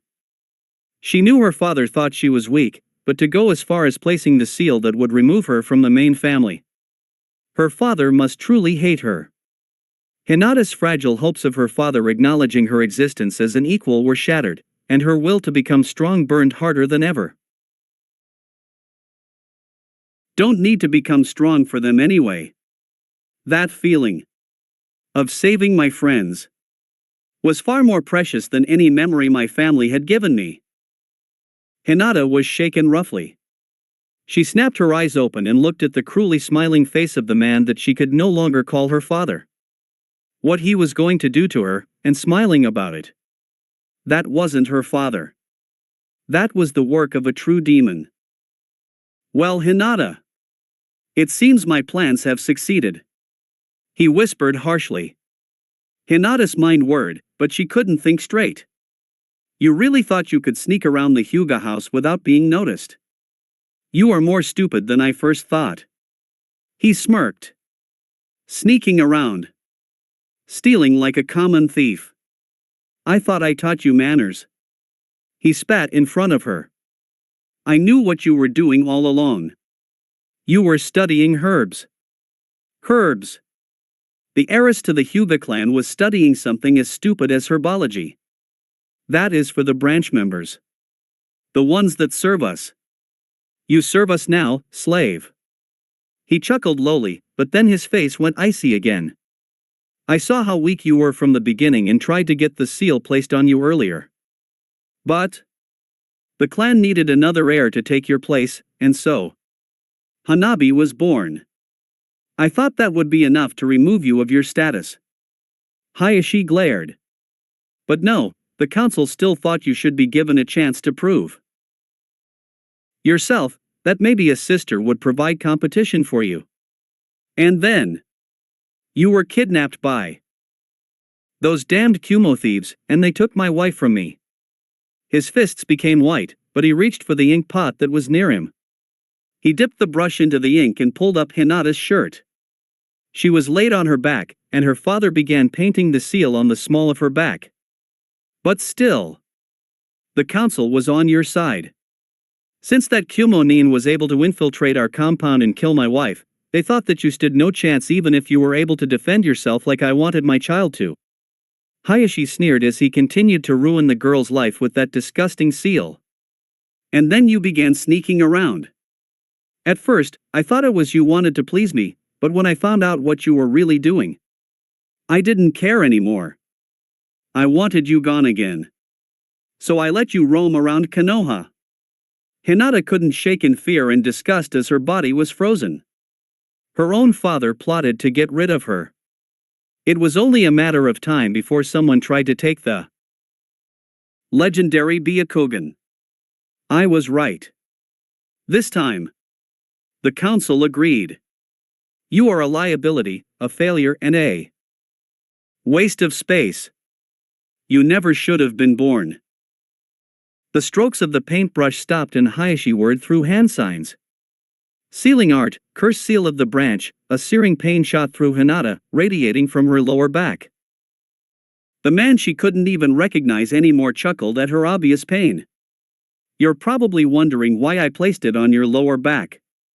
The spine controls the nerves in your body, does it not?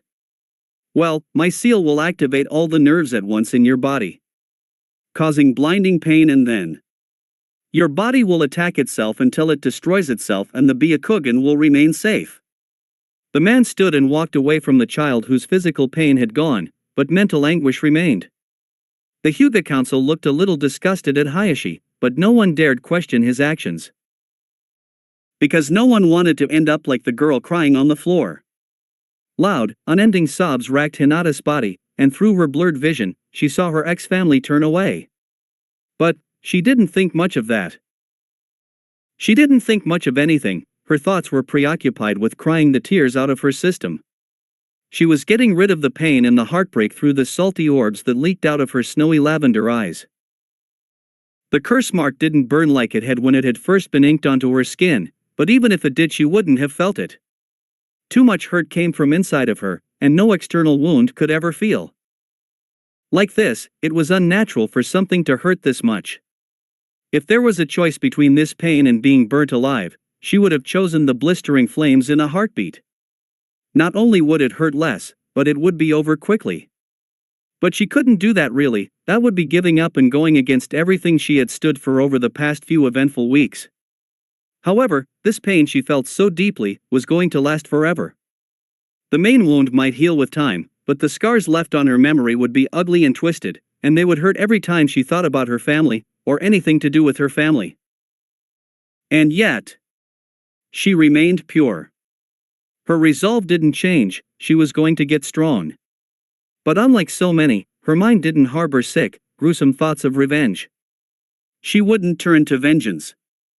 This, more than anything, only added fuel to her already burning desire to become strong, to prove her worth to people. Her family had been erased from that list now. If she did manage to impress them one day, she would turn away their offers of coming back into the clan, just like they had turned away from her.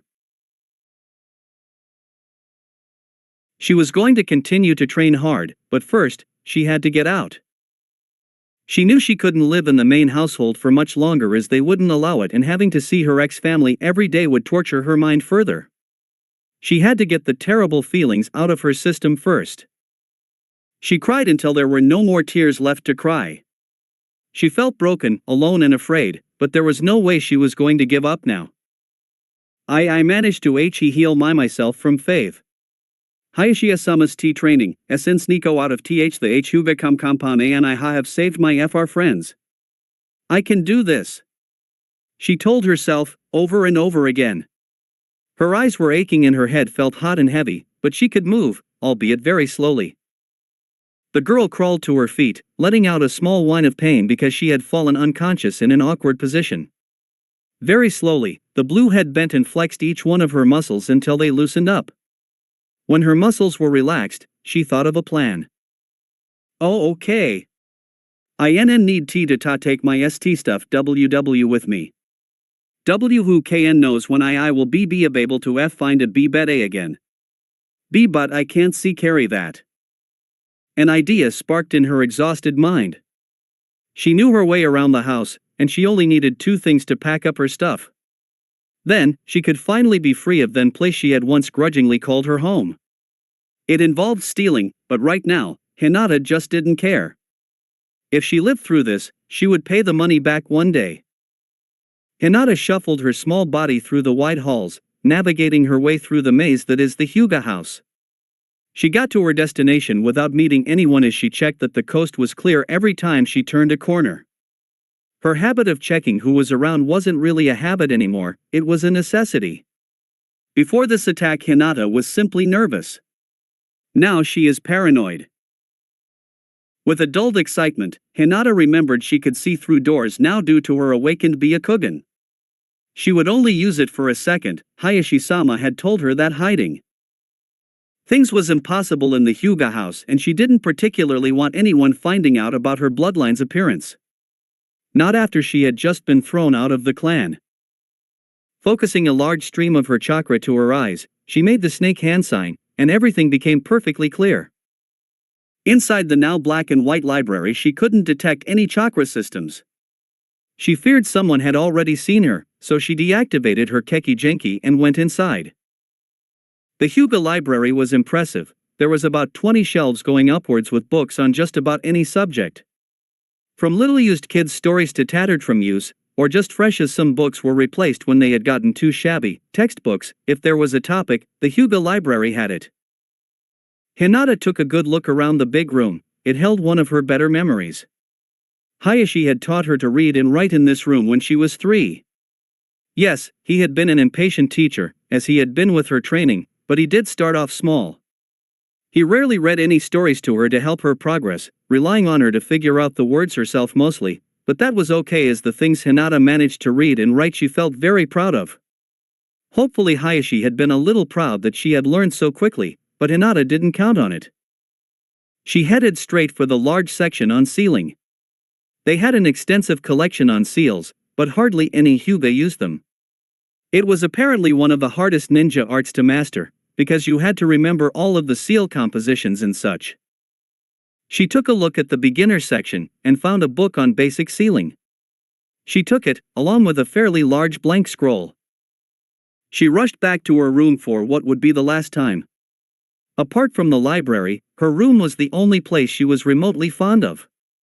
It was where she learned to heal her wounds, where she had studied, where she had read to herself, where she could get away from everything. She could seal herself shut in her room for hours on end and not feel bored. She could come in here knowing her father wouldn't follow. He hadn't even stepped a single foot in her room, ever. Maybe he never cared about her since birth, or maybe he was too lazy. Hinata didn't know, and now, she probably never would. Hinata took a fond glance around her room, and then saw a sheet of paper on the bed. Shaking a little, the girl picked it up. Hinata. Not only have you been banished from the head house, but from the clan too. You are no longer a Hyuga, and you have a day to pack up and leave my house. Because you are not a Hyuga, you are not allowed to use our last name. Change it. What you do next is your concern, not mine. I do not care for you, I never did and I never will. Remember that. Head of the Hyuga clan, Hayashi. Tears threatened to fall as the girl read and reread the paper that proved her father didn't care at all. She would have to change her last name and move, but she was going to do the second thing anyway. Biting her lip, she forced back the tears. She wouldn't spill another tear over Hayashi or the main branch.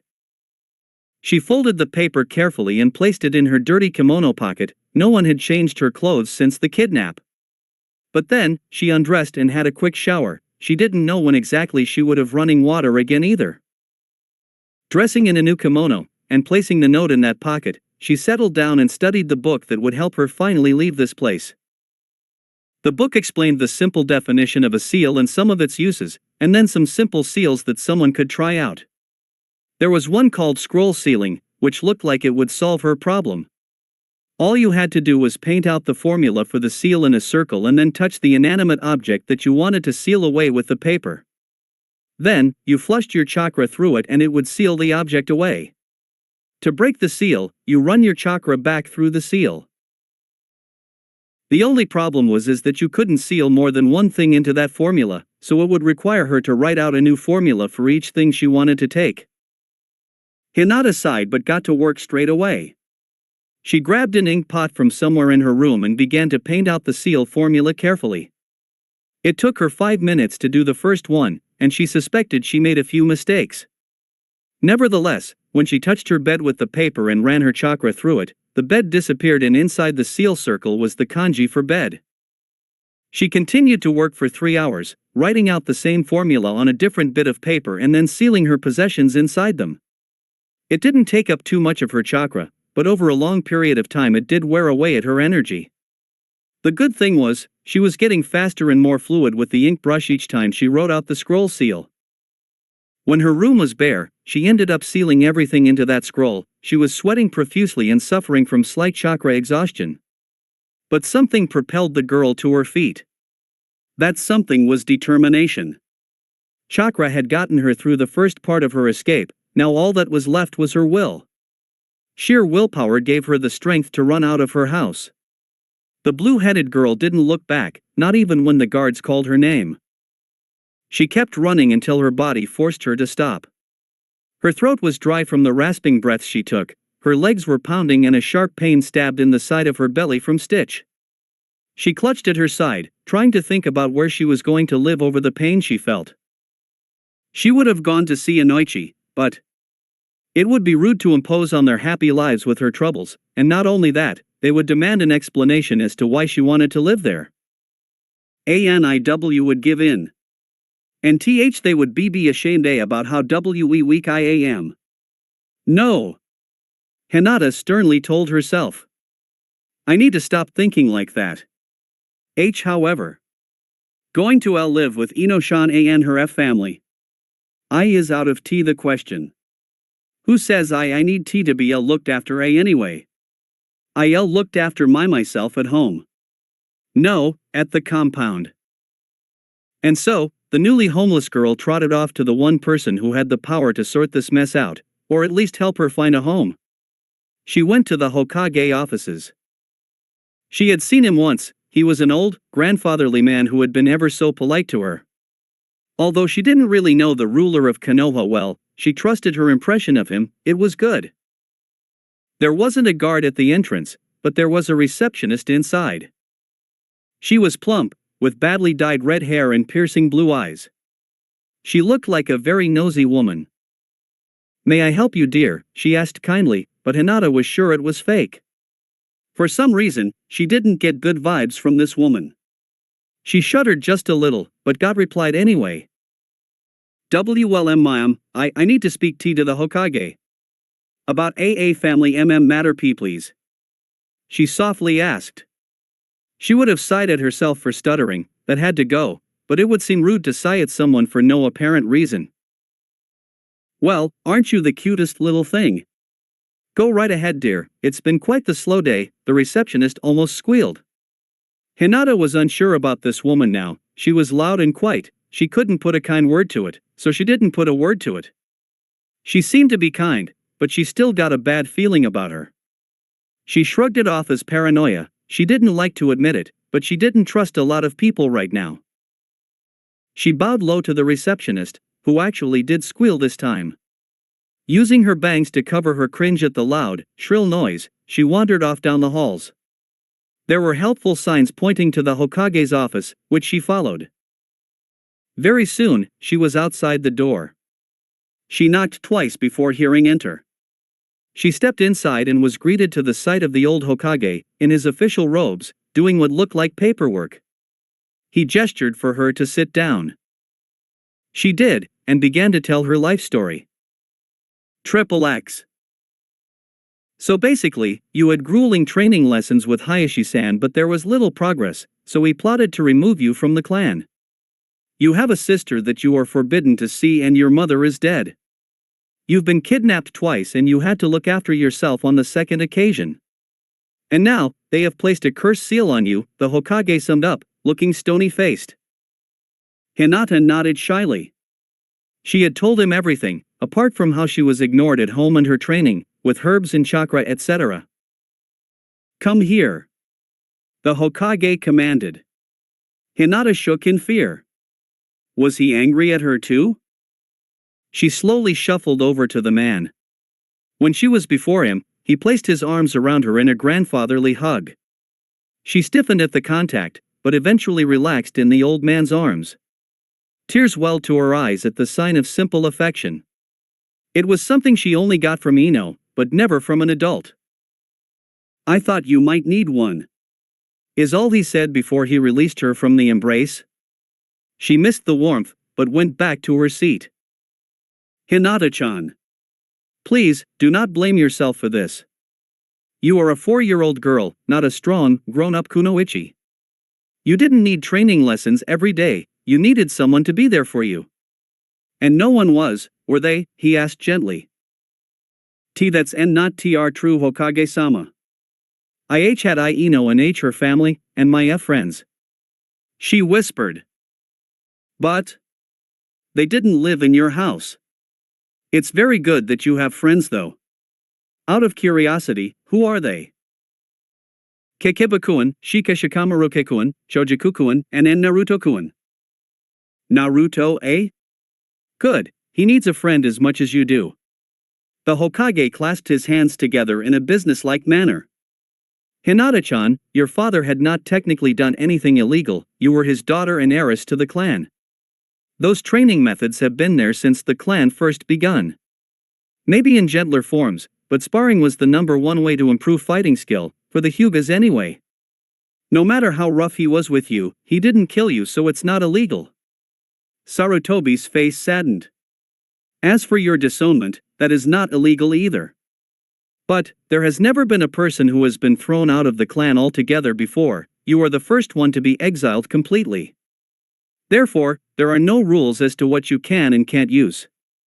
You can still use the Hyuga techniques and learn them, there are no laws stating that you can't. I don't want my father to get into trouble. I don't want to deal with him again. Hinata said, raising her head just a little. She didn't want to get her father into trouble, it was his choice to throw her out. And anyway, it wasn't illegal. Well, what Hinata didn't know is that it was. I understand. The Hokage replied lowly.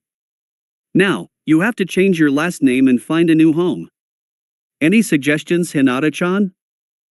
Well, sir. I don't want anyone finding out about my disownment until I am ready. So I want my name to sound the same, but be spelt different. Ah. I see. No one will know of this matter is between me and you. As for your last name, how about Hyuga? Spelt Hyuga? The Hokage suggested. Hinata nodded, it sounded exactly like her last name, no one would know unless she wrote it down. As for your living arrangement. Hinata dared to interrupt. Please sir. I want to live on my own. Hinata-chan, you can't take care of yourself, it's not right. The Hokage protested. Yes sir, I know how to read and write, I can see cook, clean and make medicine. I will be BFF fine. Hinata informed shyly. The old man's eyes widened. You can do all that? Why yes sir. My family ignored me so I had to take care of myself. I am quite used to it. Sarutobi frowned, and then sighed. You want to live on your own? No. You can live with someone else. The Hokage perked up a little. And I know just who. They are coming now. Suddenly, someone burst through the door. Hey, Gigi-san, so where am I gonna live now then? Hey Hinata-chan. The figure of Naruto stood there in all his small, orange asterisk glory. Hinata gasped, she was going to. Naruto-kun, you've been begging me for ages for an apartment. Well, now's your chance. The Hokage explained slowly. Naruto jumped up and down, laughing loudly. So cool, old man. Hinata giggled a little, forgetting about her worries for a moment. It was nice to be carefree, even if it were only for a few seconds. Naruto-kun. The Hokage said, trying to get the excitable boy's attention. And failing miserably. Naruto-kun, the Hokage rang out, but still the boy took no notice. Naruto, the Hokage shouted, his head inflating up like a balloon asterisk. Hinata shrank back at the huge, comic head of the village leader. Naruto stopped and scratched the back of his head sheepishly. Sorry, Gigi, you say something? I want to. The Hokage cleared his throat. Naruto-kun, does Hinata know about your parents? Yup. I told her 'cause she. He stopped and looked at her sadly. It's okay Naruto-kun. He knows. Hinata reassured. The blonde flashed a small smile and turned back to the Hokage. Yeah, she knows. Why? Alright. Hinata-chan, Naruto-kun here lived in an orphanage. Yeah, it was rubbish old man. Naruto muttered, and the small blue head detected guilt in the Hokage's eyes. I know Naruto-kun. He sighed. Anyway, he got thrown out of the orphanage after he was kidnapped. The owners used the kidnapping as an excuse to get rid of him. They said it was too dangerous to have him around with people after him. Hinata felt outraged for her friend. What a stupid excuse.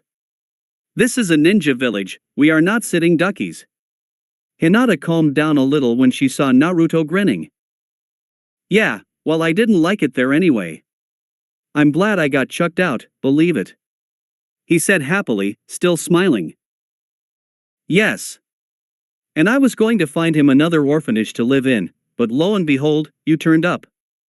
So, if you would be happy with it, you will be living with Naruto-kun in a basic apartment that I will provide and pay for. Whoa Gigi. I am gonna be living with Hinata-chan? That is awesome. Believe it, he sang, doing a little happy dance. Hinata beamed as an unfamiliar feeling rose up deep inside her chest. And Naruto-kun wants you. He likes you. Yes Naruto-kun, Hinata will be living with you if she likes that. Hinata quickly nodded, still smiling a little. Good. Alright, I will send someone to check up on you every day. Hinata-chan. I know this will be hard considering your age, but please help Naruto-kun. He is mostly independent, but he can't do everything. I trust you know what you are doing? Hinata nodded again, infected by the excitement her new roommate was giving off. Alright then, the powerful old man rose, grabbing his pipe as he did so. I'll show you to your house, after one last thing. Hinata, why did you seal your possessions inside that scroll? Hinata nearly fainted. Oh dear. He's going to tell. WLS sir. I didn't kno WH when I was going to F find AAB beta again. I see. Hinata-chan, I'm not telling you off, I understand your reasons. But, you need to pay back for what you stole. With your permission, I would like to enroll you for the Ninja Academy so when you graduate, you can pay off your debt via missions. Naruto opened his mouth. Don't worry Naruto-kun, I've already signed you up. If you accept Hinata-chan, you will start ninja training age 6, along with everyone else. Next step, Hokage. Naruto whooped, his fist flying in the air. Yes sir. I accept. I wanted to be an ninja anyway. Hinata said, meeting the brown eyes of the Hokage.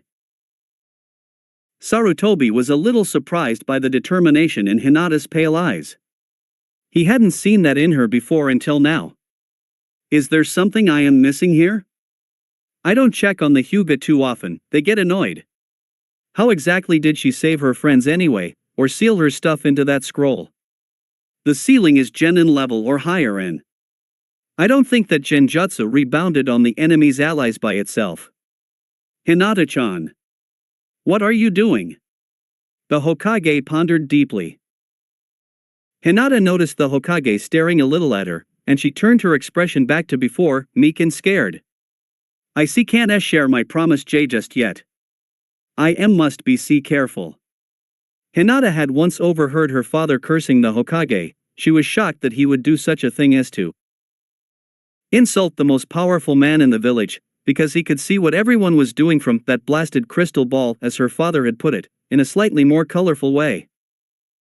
The leader of Konoha and Naruto had already gone out of the door, and she followed quietly behind. The red-haired receptionist glared icily at Naruto when she passed. Hokage-sama, I tried to stop that little brat from wasting your time. I am deeply sorry if he wasted your precious time with his idiotic ways. The receptionist sneered at the orange-clad boy. Hinata shuddered, she had been right about this woman. And then, she felt undiluted anger towards her. Before the Hokage could reprimand the woman, Hinata was before her in all her small, angry glory. Excuse me, lady, did you just insult my friend? I swear by my name, Hinata Hyuga, that if you don't apologize to him, I will make you. Hinata was shocked at herself, her tone was cold and collected like her father had used so often.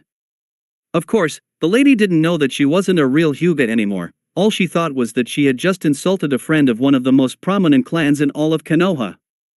The redhead apologized in a hurry, and bid them all good day.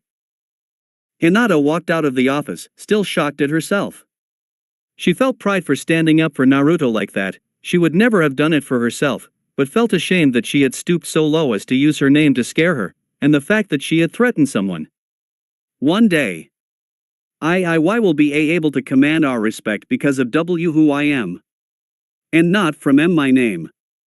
I will do it on my own terms, not by fear, by true respect. Meanwhile, as the three strolled down the town, Tamales were deep in thought. Can't believe she stood up for me like that. I mean, no one's done that before. I kinda got used to the things people say. I have to make it up to her, believe it. Naruto thought, looking at Hinata in gratitude. He didn't know why people were so mean to him, but one day he would find out. That tone. She must have picked it up from her father. I don't like dealing with Hayashi-san's moods, so that woman. She stood no chance. I'm just wondering. Why did Hinata-chan do it? The child is very quiet. She is kind. And so polite to all she meets. I'm not saying that receptionist didn't deserve the girl's wrath, I was about to reprimand her myself but... The Hokage shook his aged head. That girl is a riddle wrapped up in a mystery. The three arrived outside a small but relatively clean block of apartments. They went up to the third floor, room 21. Okay, you two, I will leave you to get settled in. Please, don't hesitate to visit me if you have any questions or need help. Thank you Hokage-sama. Hinata thanked, bowing deeply. Cheers old man, I'll buy you ramen sometime. Naruto said, grinning. The old man smiled gently at the pair before vanishing in a poof of smoke. Hinata expected an awkward silence, but there was none. Naruto engaged her in happy conversation about ramen, and was comically appalled when she said she hadn't tried it before. He asked her to come to the Ichiraku ramen stand after they had moved in. Sure and Naruto-kun. She blushed as a warm feeling rose up from the pit of her stomach. They went into the apartment, Hinata first as Naruto insisted ladies first, to find it was simple and quite plain, but perfectly clean and had all the amenities. The water was clean, the fridge stocked and the place spotless. There was a small but usable kitchen, 3 rooms, probably bedrooms, and through an open door Hinata saw a bathroom. It was a house, but with some time and work, Hinata would be able to make it a cozy little home to come to after the end of a long day. Oh. My dear Kami, this place is amazing, believe it. Naruto danced around the apartment, whilst Hinata looked on sadly. This place was okay, nothing to write home about, but Naruto was treating it like a palace. She worried over what he had been through, but shook herself and tapped him on the shoulder. He stopped dancing and whipped round. And Naruto-kun. Which room W would you like? She asked shyly. He pointed to a random room. I have a good feeling about that one. He trotted off, opened the door and shouted. All right, maybe not. There's no furniture. He went to the door next to it, and peered inside. I claim this one. Alright and Naruto-kun. I'll take the MMTR room. Before Naruto could ask why, Hinata spoke. I have all my things W with me so. Alright then. I leave you for a bit, but then we've gotta go to Ichiraku's cause it's the best place in the whole wide world, believe me. Naruto chattered, before disappearing into his room. Hinata went into the empty room. It had light brown walls and a wooden floor. It was small, but when Hinata unsealed all her things and arranged them, they fit in perfectly. The room looked more like a study with all the herbs, scrolls, and of course the bookshelf. The only things that made it look like a bedroom were the wardrobe and the futon. But Hinata didn't care, this was her home now and it almost matched her old bedroom apart from her old one had an en-suite, was a little bigger and had purple walls and a carpet. She changed into a smarter, purple kimono with dark purple pumps and brushed her hair out. She then went to the bathroom and washed her face. Yes, it was a ramen shack, but she couldn't go out looking like a mess. Tea training tomorrow, B but tea today. I'll try T2FO forget WH what happened. She knocked on Naruto's bedroom door and the blonde emerged, looking smart even though he wore only a simple white shirt and brown combat trousers. They went out of the door together, Naruto filling in the silence with his excited chit-chat. Her new, free life had begun. Triple X. Oh make. Shikamaru was puzzled. For Inara, that was frustrating since they were the best puzzle solvers, end of story. But this puzzle, or puzzles, infuriated the Nara heir. To him, the answer was waving itself in his face, but he couldn't quite grasp it. When he neared to breaking the mysteries, the answer slipped away from his mind like a darting fish in a river. The puzzles in question were Naruto Uzumaki and Hinata Hyuga. Naruto's kidnapping had imprinted itself deeply on Shikamaru's memory, not because of the shock of it all. No, it was what those thugs had called Naruto. Flashback. Yup. They're all useless. A Hyuga who can't use the Byakugan, a silly flower girl, a demon with no power, a weak little pup, a shadow with no motivation and a fat kid who eats all the time. Choji boiled in rage at being called fat, but couldn't do anything as he was trussed up like a turkey and gagged. Good. I can't wait until I have their power. You did well, Fumio. I will be unstoppable. The eyes of the Byakugan, the senses of an Inuzuka, mind control from the Yamanaka, the power of the Akimichi and the shadows will do my bidding. Not to mention the crown jewel. The chakra of the demon brat. Fuga laughed manically. Fumio, when you are done extracting their powers, kill them, apart from the demon child. You will be paid well. End flashback. Demon brat, demon child. There were no demons in this village, save the civilian council. The only demon he could possibly come up with was the nine-tailed fox. But that was killed by the fourth Hokage, at the cost of his own life. So everyone was told. But, it was the chakra of a demon that man had wanted, which led him to believe, well, someone had been lying. Shikamaru took a walk, going to his favorite spot on the balcony. He spotted the two enigmas heading into the Ichiraku ramen shop together, but Shikamaru paid no heed as to why they were together. He was trying to get his thoughts in order. He lay down and watched the orange sky, along with the fluffy, grayish clouds that drifted past. If only I were a cloud. Clouds don't worry about strange demons. Or girls with glowing eyes. Shikamaru thought enviously. The girl with the glowing eyes was Hinata, the other puzzle. He had been told she didn't have the Byakugan, but that wasn't true either. Shikamaru knew what the Byakugan looked like when activated. Veins appeared at the sides of the head, increasing blood flow to the eyes. Hinata had no such veins. Her eyes had glowed with an angelic, lavender light. When he had figured out it was a genjutsu binding him, he released himself from it and saw her. He had no idea what her power was, but something deep inside told him he shouldn't say a word, for Hinata's sake. So, really, although it plagued his mind relentlessly, he didn't go too far into it. He would find out one day, she couldn't keep it forever. So, back to Naruto. Shikamaru really thought he was onto something with the nine-tail theory. When was Naruto-kun's birthday? His world ground to a halt. The 10th of October. the same day as the Kyuubi attack on the village. The fox demon wasn't dead. Naruto was its container. His mind went haywire. Suddenly, all the looks of hate directed at Naruto, all the times when Naruto had been out shopping and the prices were raised, what those thugs had said, it all made perfect sense.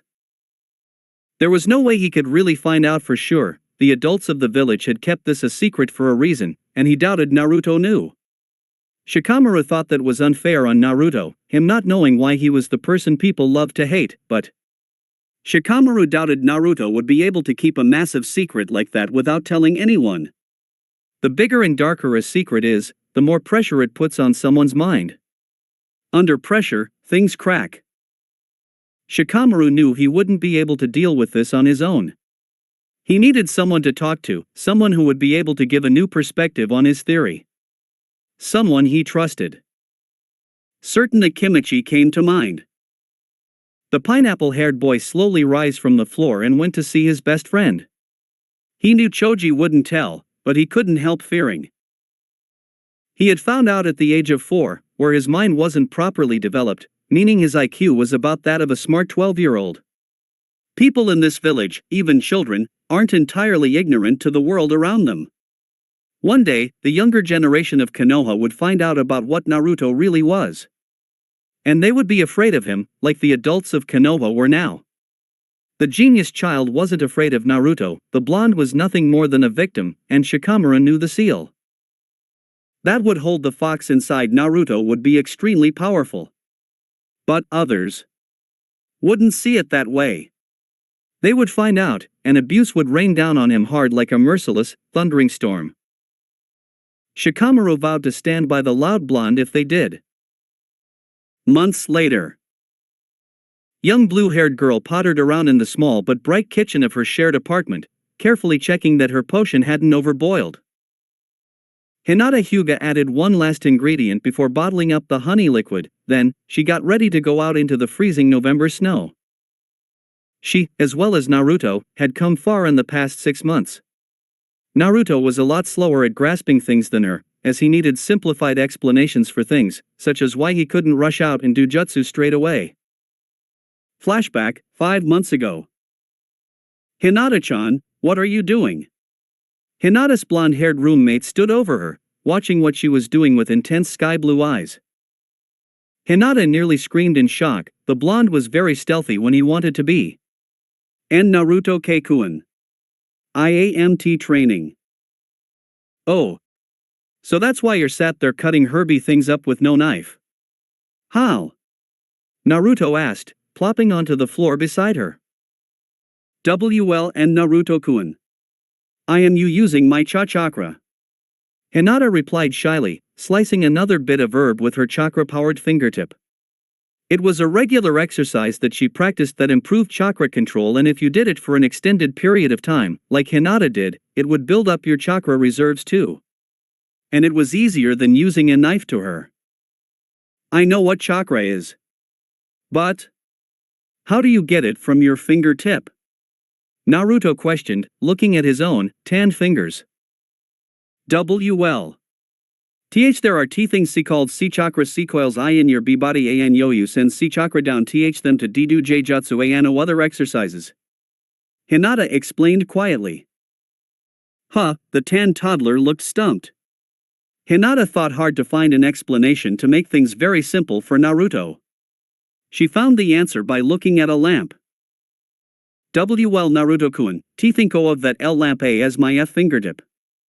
Hinata stood and pointed to a small table lamp next to the sofa. These Y wires W would be your C chakra sequels. Hinata grabbed the wire attached to the lamp, and then followed it back to the mains electricity.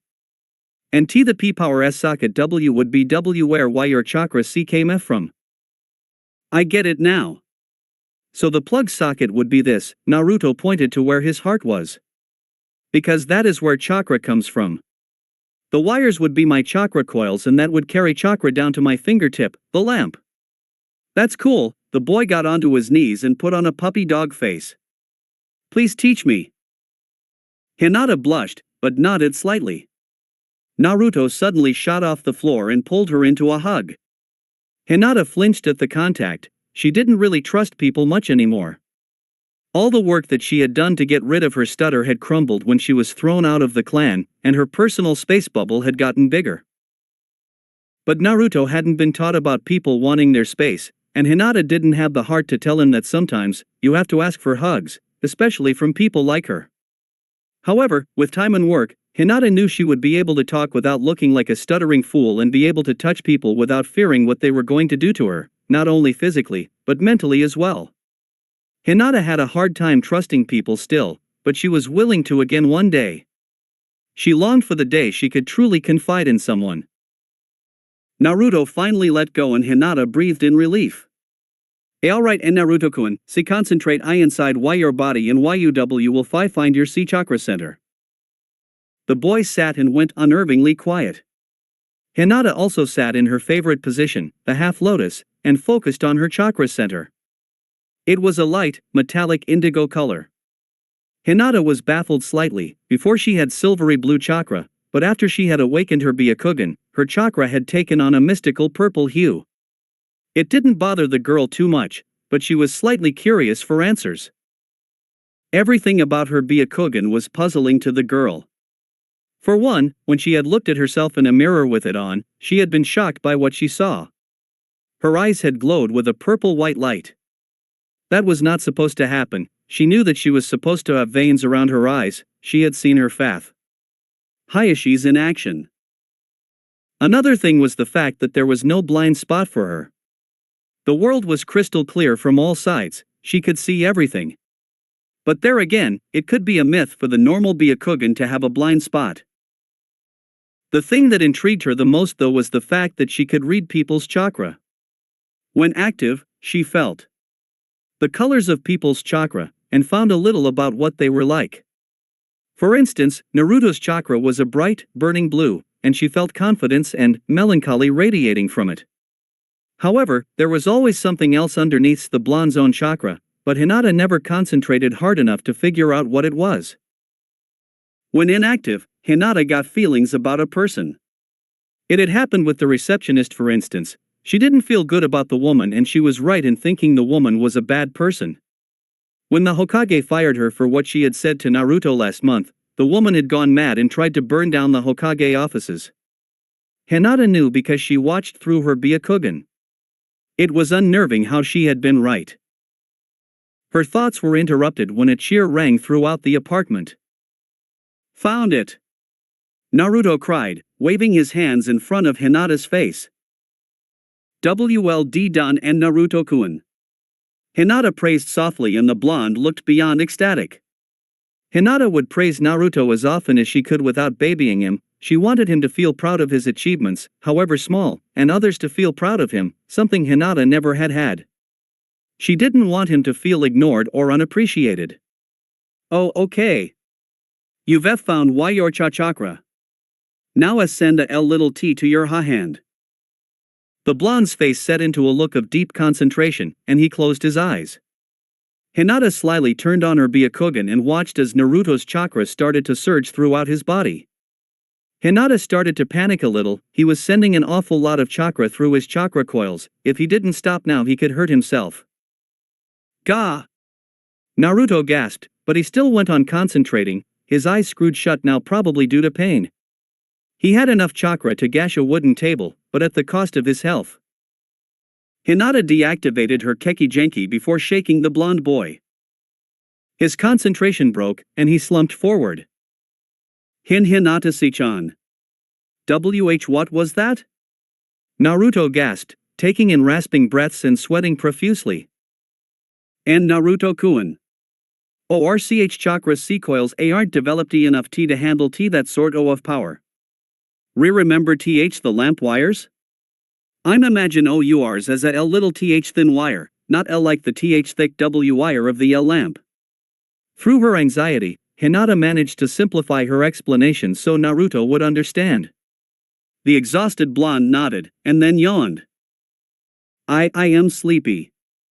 I get your point, Hinata-chan. He promptly fell asleep in her arms.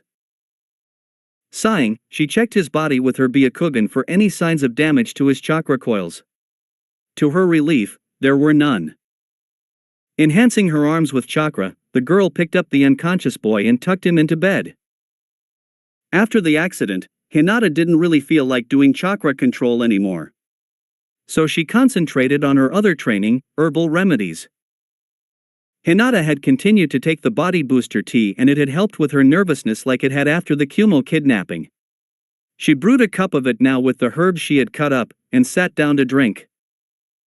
Her comprehension of herbs and flowers due to her maintained friendship with Ino had improved since she gotten out of the house. Hinata suspected it was because this little flat calmed her, made her feel safe. She could study here without fear of her fath, the clan head storming in. She had fully read the beginner's guide to herbs and potions, well, at least it didn't explode. And learned how to make antidotes for weak poisons, as well as remedies for mild illnesses such as acne and chilblains. When she finished this herbal book, she would go on to learn real healing techniques. Currently, though, she studied hard at the simple cures and elixirs, hoping that one day when the time was right, she would be able to put her knowledge to some real use. End flashback. Hinata had been right in thinking that learning how to make simple home remedies for common ailments was a good idea. It's what supported her and Naruto. She needed money, the Hokage had given her and Naruto enough to keep them afloat, but she needed herbs, books, and new clothes too, and an idea had formed in her head. She would use her knowledge to help people and get income at the same time. True to her word, Hinata had borrowed, not stolen, some books from the library on healing techniques. She didn't want to become a medic neen, but knowing how to heal was vital to her and held a special place in her heart as healing herself had been so important. But, although she was coming on very well, she couldn't go around healing people in the village for money in her current form. So she learned the transformation technique along with her medical training. It had taken 2 weeks of chakra building and practice, but eventually she was able to transform into a healthy, young woman with brown hair and eyes. After another 3 weeks, she could maintain this for 3 hours, but her chakra coils were slightly strained. She got them checked out at the hospital, and they told her that if she was practicing to be a ninja, then the more her chakra coils were stretched and used now, within reason, then the bigger they would be when she was fully grown. So, the hospital sent a relieved Hinata back home to train.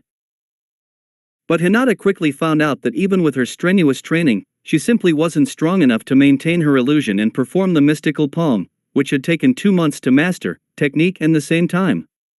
So, her knowledge in herbs became truly useful. She went around the village as a simple healer, in her illusionary form, offering home remedies for mild to moderate complaints. The good thing about that was, no one suspected anything. Healers were common around Konoha, but none were as good as Hinata.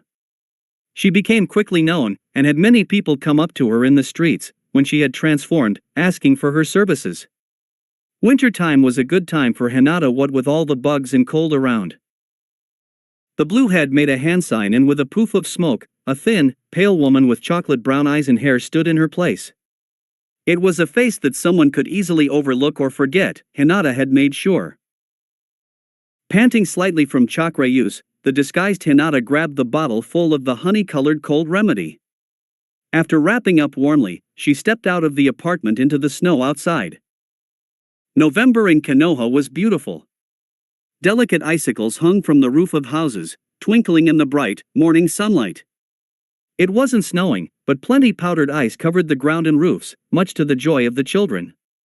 Hinata looked wistfully at the loud snowball fights, but soon noticed not one of her ninja friends was among them. Hinata delicately stepped into the snow, shocked at how deep it was. It reached up to this body's knees. Nevertheless, the disguised girl plundered through the snow bravely, ignoring the cold. Worst came to the worst, she would have to make an ointment for chilblains for herself, or just a hot cup of herbal tea to warm her chilled body. She headed through the quiet town, quiet as civilians didn't go out much in the winter months, to one of her regular customers, a 60-year-old lady who had a tendency to get colds a lot. She had come to Hinata asking for relief from the cold, as other tried, but it did not work. Hinata got a good feeling from the woman, so she happily obliged to try and make a remedy that worked. She got outside the home, delivered it to the woman, who was very generous in her payment, 2,000 ryo. Tomoke-san, please, do not overpay me. Hinata's stuttering almost disappeared when she was in her illusionary form, as transforming was a way to hide herself and she felt infinitely more confident with it. Dear, your potion is the only thing that has brought me relief. If I were richer, I would happily pay you more. But alas, my body is old and frail and I am unable to work. Tomoke cackled, green eyes sparking. You are why young still, Tomoke-san. Hinata tried to argue, but the woman turned serious. Child, I am old, do not try and sugarcoat it. I do not have long left, I'm afraid, but thankfully, your medicine makes my days comfortable. Thank you for that. However, never mind.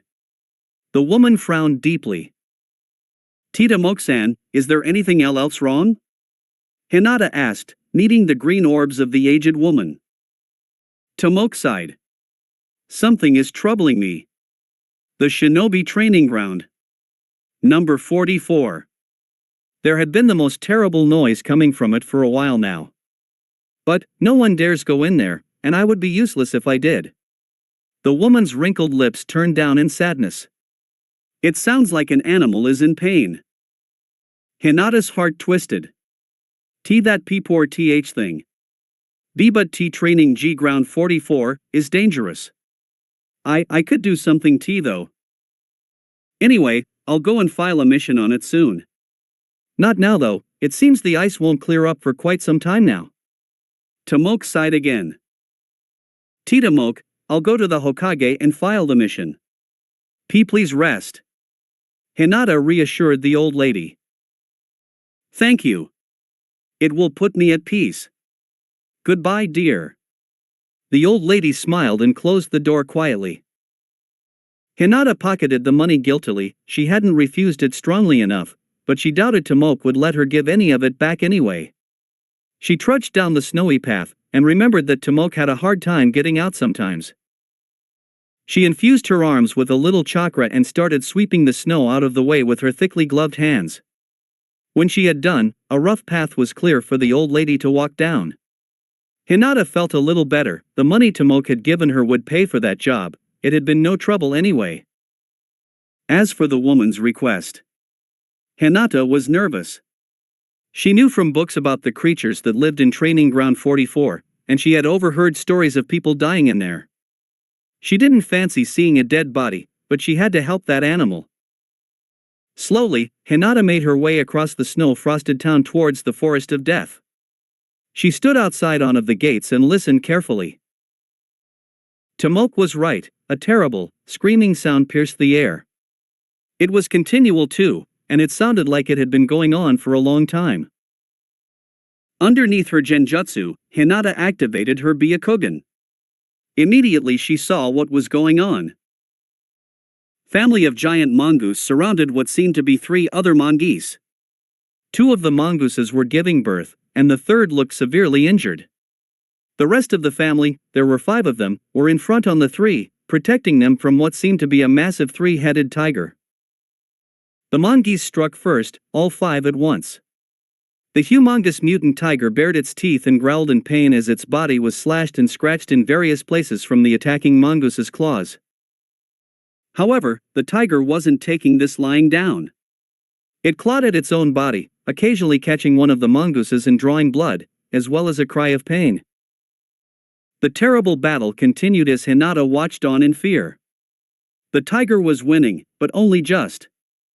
Hinata looked at the massive, barbed wire gate, and then at the battle between the giant mutated tiger and the defending mongoose. Dispelling her transformation technique, the girl used her chakra to help her climb the wire fence. She was sweating from the effort, but kept going. When she reached the top, the barbed wire got in her way. But her training hadn't been for nothing. Very slowly, she took one arm off the fence and sent chakra to her finger. She drew her finger over the spiked metal. After 4 very long seconds, the metal sliced. Hinata almost sighed in relief, but the battle between the 2 animals got her back on track. She sliced another part of the wire that prevented her from helping the mongoose and then climbed over the gate. She landed with a light thud in the deep snow of the forest. Not wasting a second, Hinata's desperation to help the animals took over her body and she got to her feet and began running. Hinata didn't know exactly why she was doing this. She was risking her life for a pack of animals that would probably kill her when she helped them. But maybe, it was because Hinata couldn't look at other beings in pain. She had experienced so much of it in her young life, and wished pain on no one. But the people who would cause pain. The creator of pain in this situation was the tiger, if you could even call the ghastly beast that. Hinata's Byakugan managed to alert her of all the other animals roaming around, so she steered clear of them. Her eyes were beginning to ache and legs were beginning to burn, but her training hadn't just covered healing and chakra control. Hinata had been very aware that her physical strength wasn't too good, since she had been reminded every day by Hayashi until she left home, but she was naturally agile. So, she did exercise every day to build up her muscles. Only a little, but a little exercise every day for about 4 months does go a long way. Her exercise of choice had been running with little weights on. Her sealing book that she had taken with her from the Hyuga house hadn't been forgotten by Hinata. It was a very basic book, teaching very basic seals. Hinata liked seals, it was like painting a puzzle to her. Each part of the seal fit in together perfectly on a page, and once you were practiced enough with an ink brush, you could fluidly draw out the puzzle like fine art. Hinata wasn't quite there yet with the basic seals, but she knew how to seal objects into paper, exploding tags and gravity seals. The gravity seal had been her seal of choice for training. It acted like a free weight. Writing a seal onto one's skin without practice was dangerous to say the least, so she drew out the seal many times before inking herself with it. The gravity seal didn't actually act with gravity, contrary to popular belief, because that would be far too complicated. All it did was trick your body into thinking there was more weight on it than there actually was, therefore, your body had to use more energy to move. It was harmless really, as long as you didn't add too much weight on. The benefits were when you took them off your body would be used to moving with weight, so without weight you would be able to move faster, and it built up muscle easily. This daily exercise, combined with the body booster tea she drank, didn't transform her body massively, but Hinata ended up being far stronger than most toddlers her age, and her stamina had improved as well, since she never took the gravity seal off. Until now. Quickly, she tapped her stomach, where she had placed the seal, and instantly, her body felt lighter. She shot forward suddenly, and if it weren't for the severity of the situation, Hinata would have laughed in elation. The world rushed past her in a big white blur and the icy wind whipped her blue hair around. She felt free and trapped at the same time. Free as she could move like this, but trapped in the forest. But she wouldn't let her fear of the forest of death get to her. She had overcome fear before, she could do it again. She stopped when she neared the place where the great battle was taking place. With a thunderous roar, the tiger got the last defeated mongoose off its body and threw it to the cold floor. The tiger was looking terrible, its body was slashed, its ears ripped and 2 of the tiger's heads had no eyes, and the third one only had one left. Not to mention it was covered in both the mongoose's blood and its own. It looked more like a ferocious red zombie cat than a 3-headed tiger.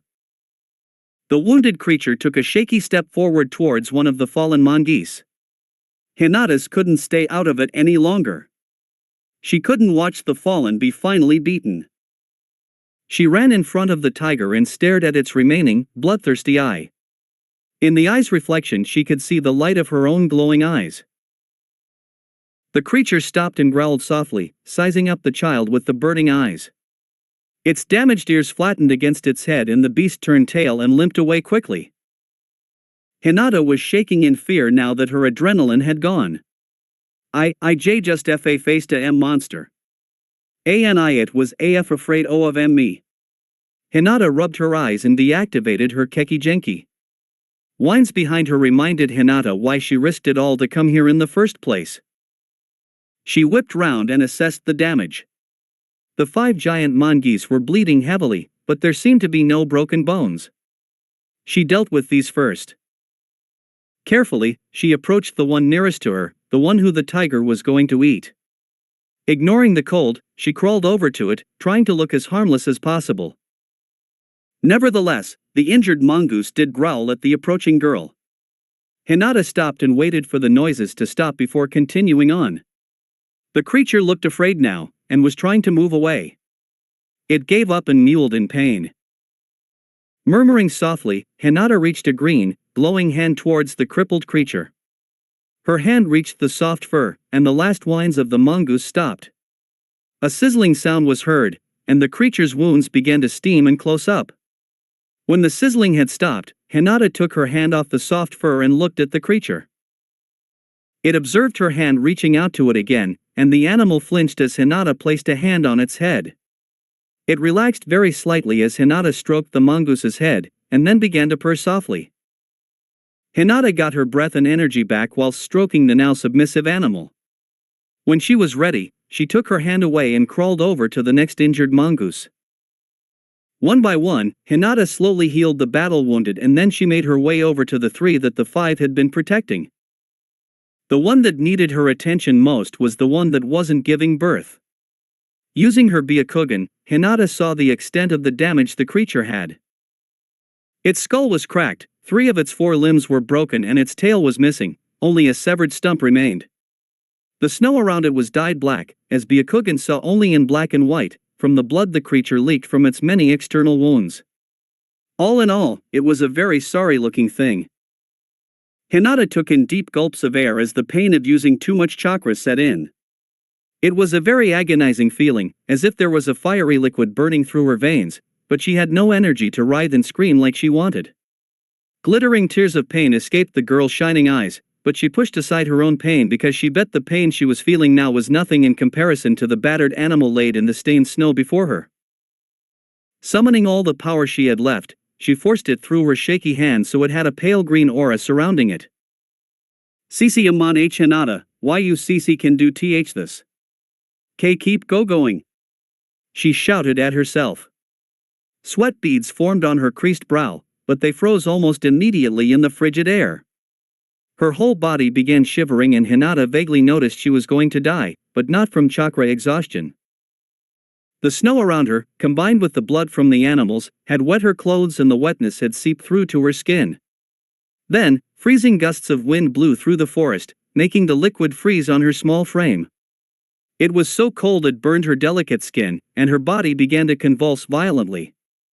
Her work was finally done, the animal was fully healed, and by the high-pitched squeaks around her, the 2 other mongoose had finished giving birth.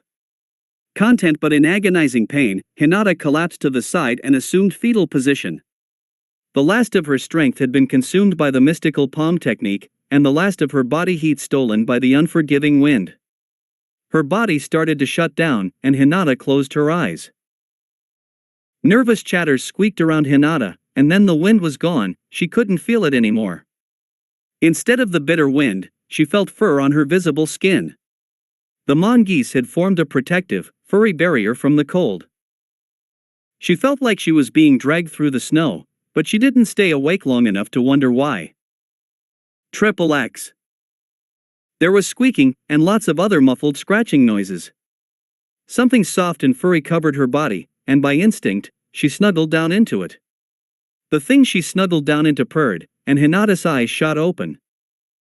She was in complete darkness, but she could feel things shuffling around. There was a heavy, musky smell in the air, one that came from animals. Scared out of her mind, Hinata tried to remember what happened.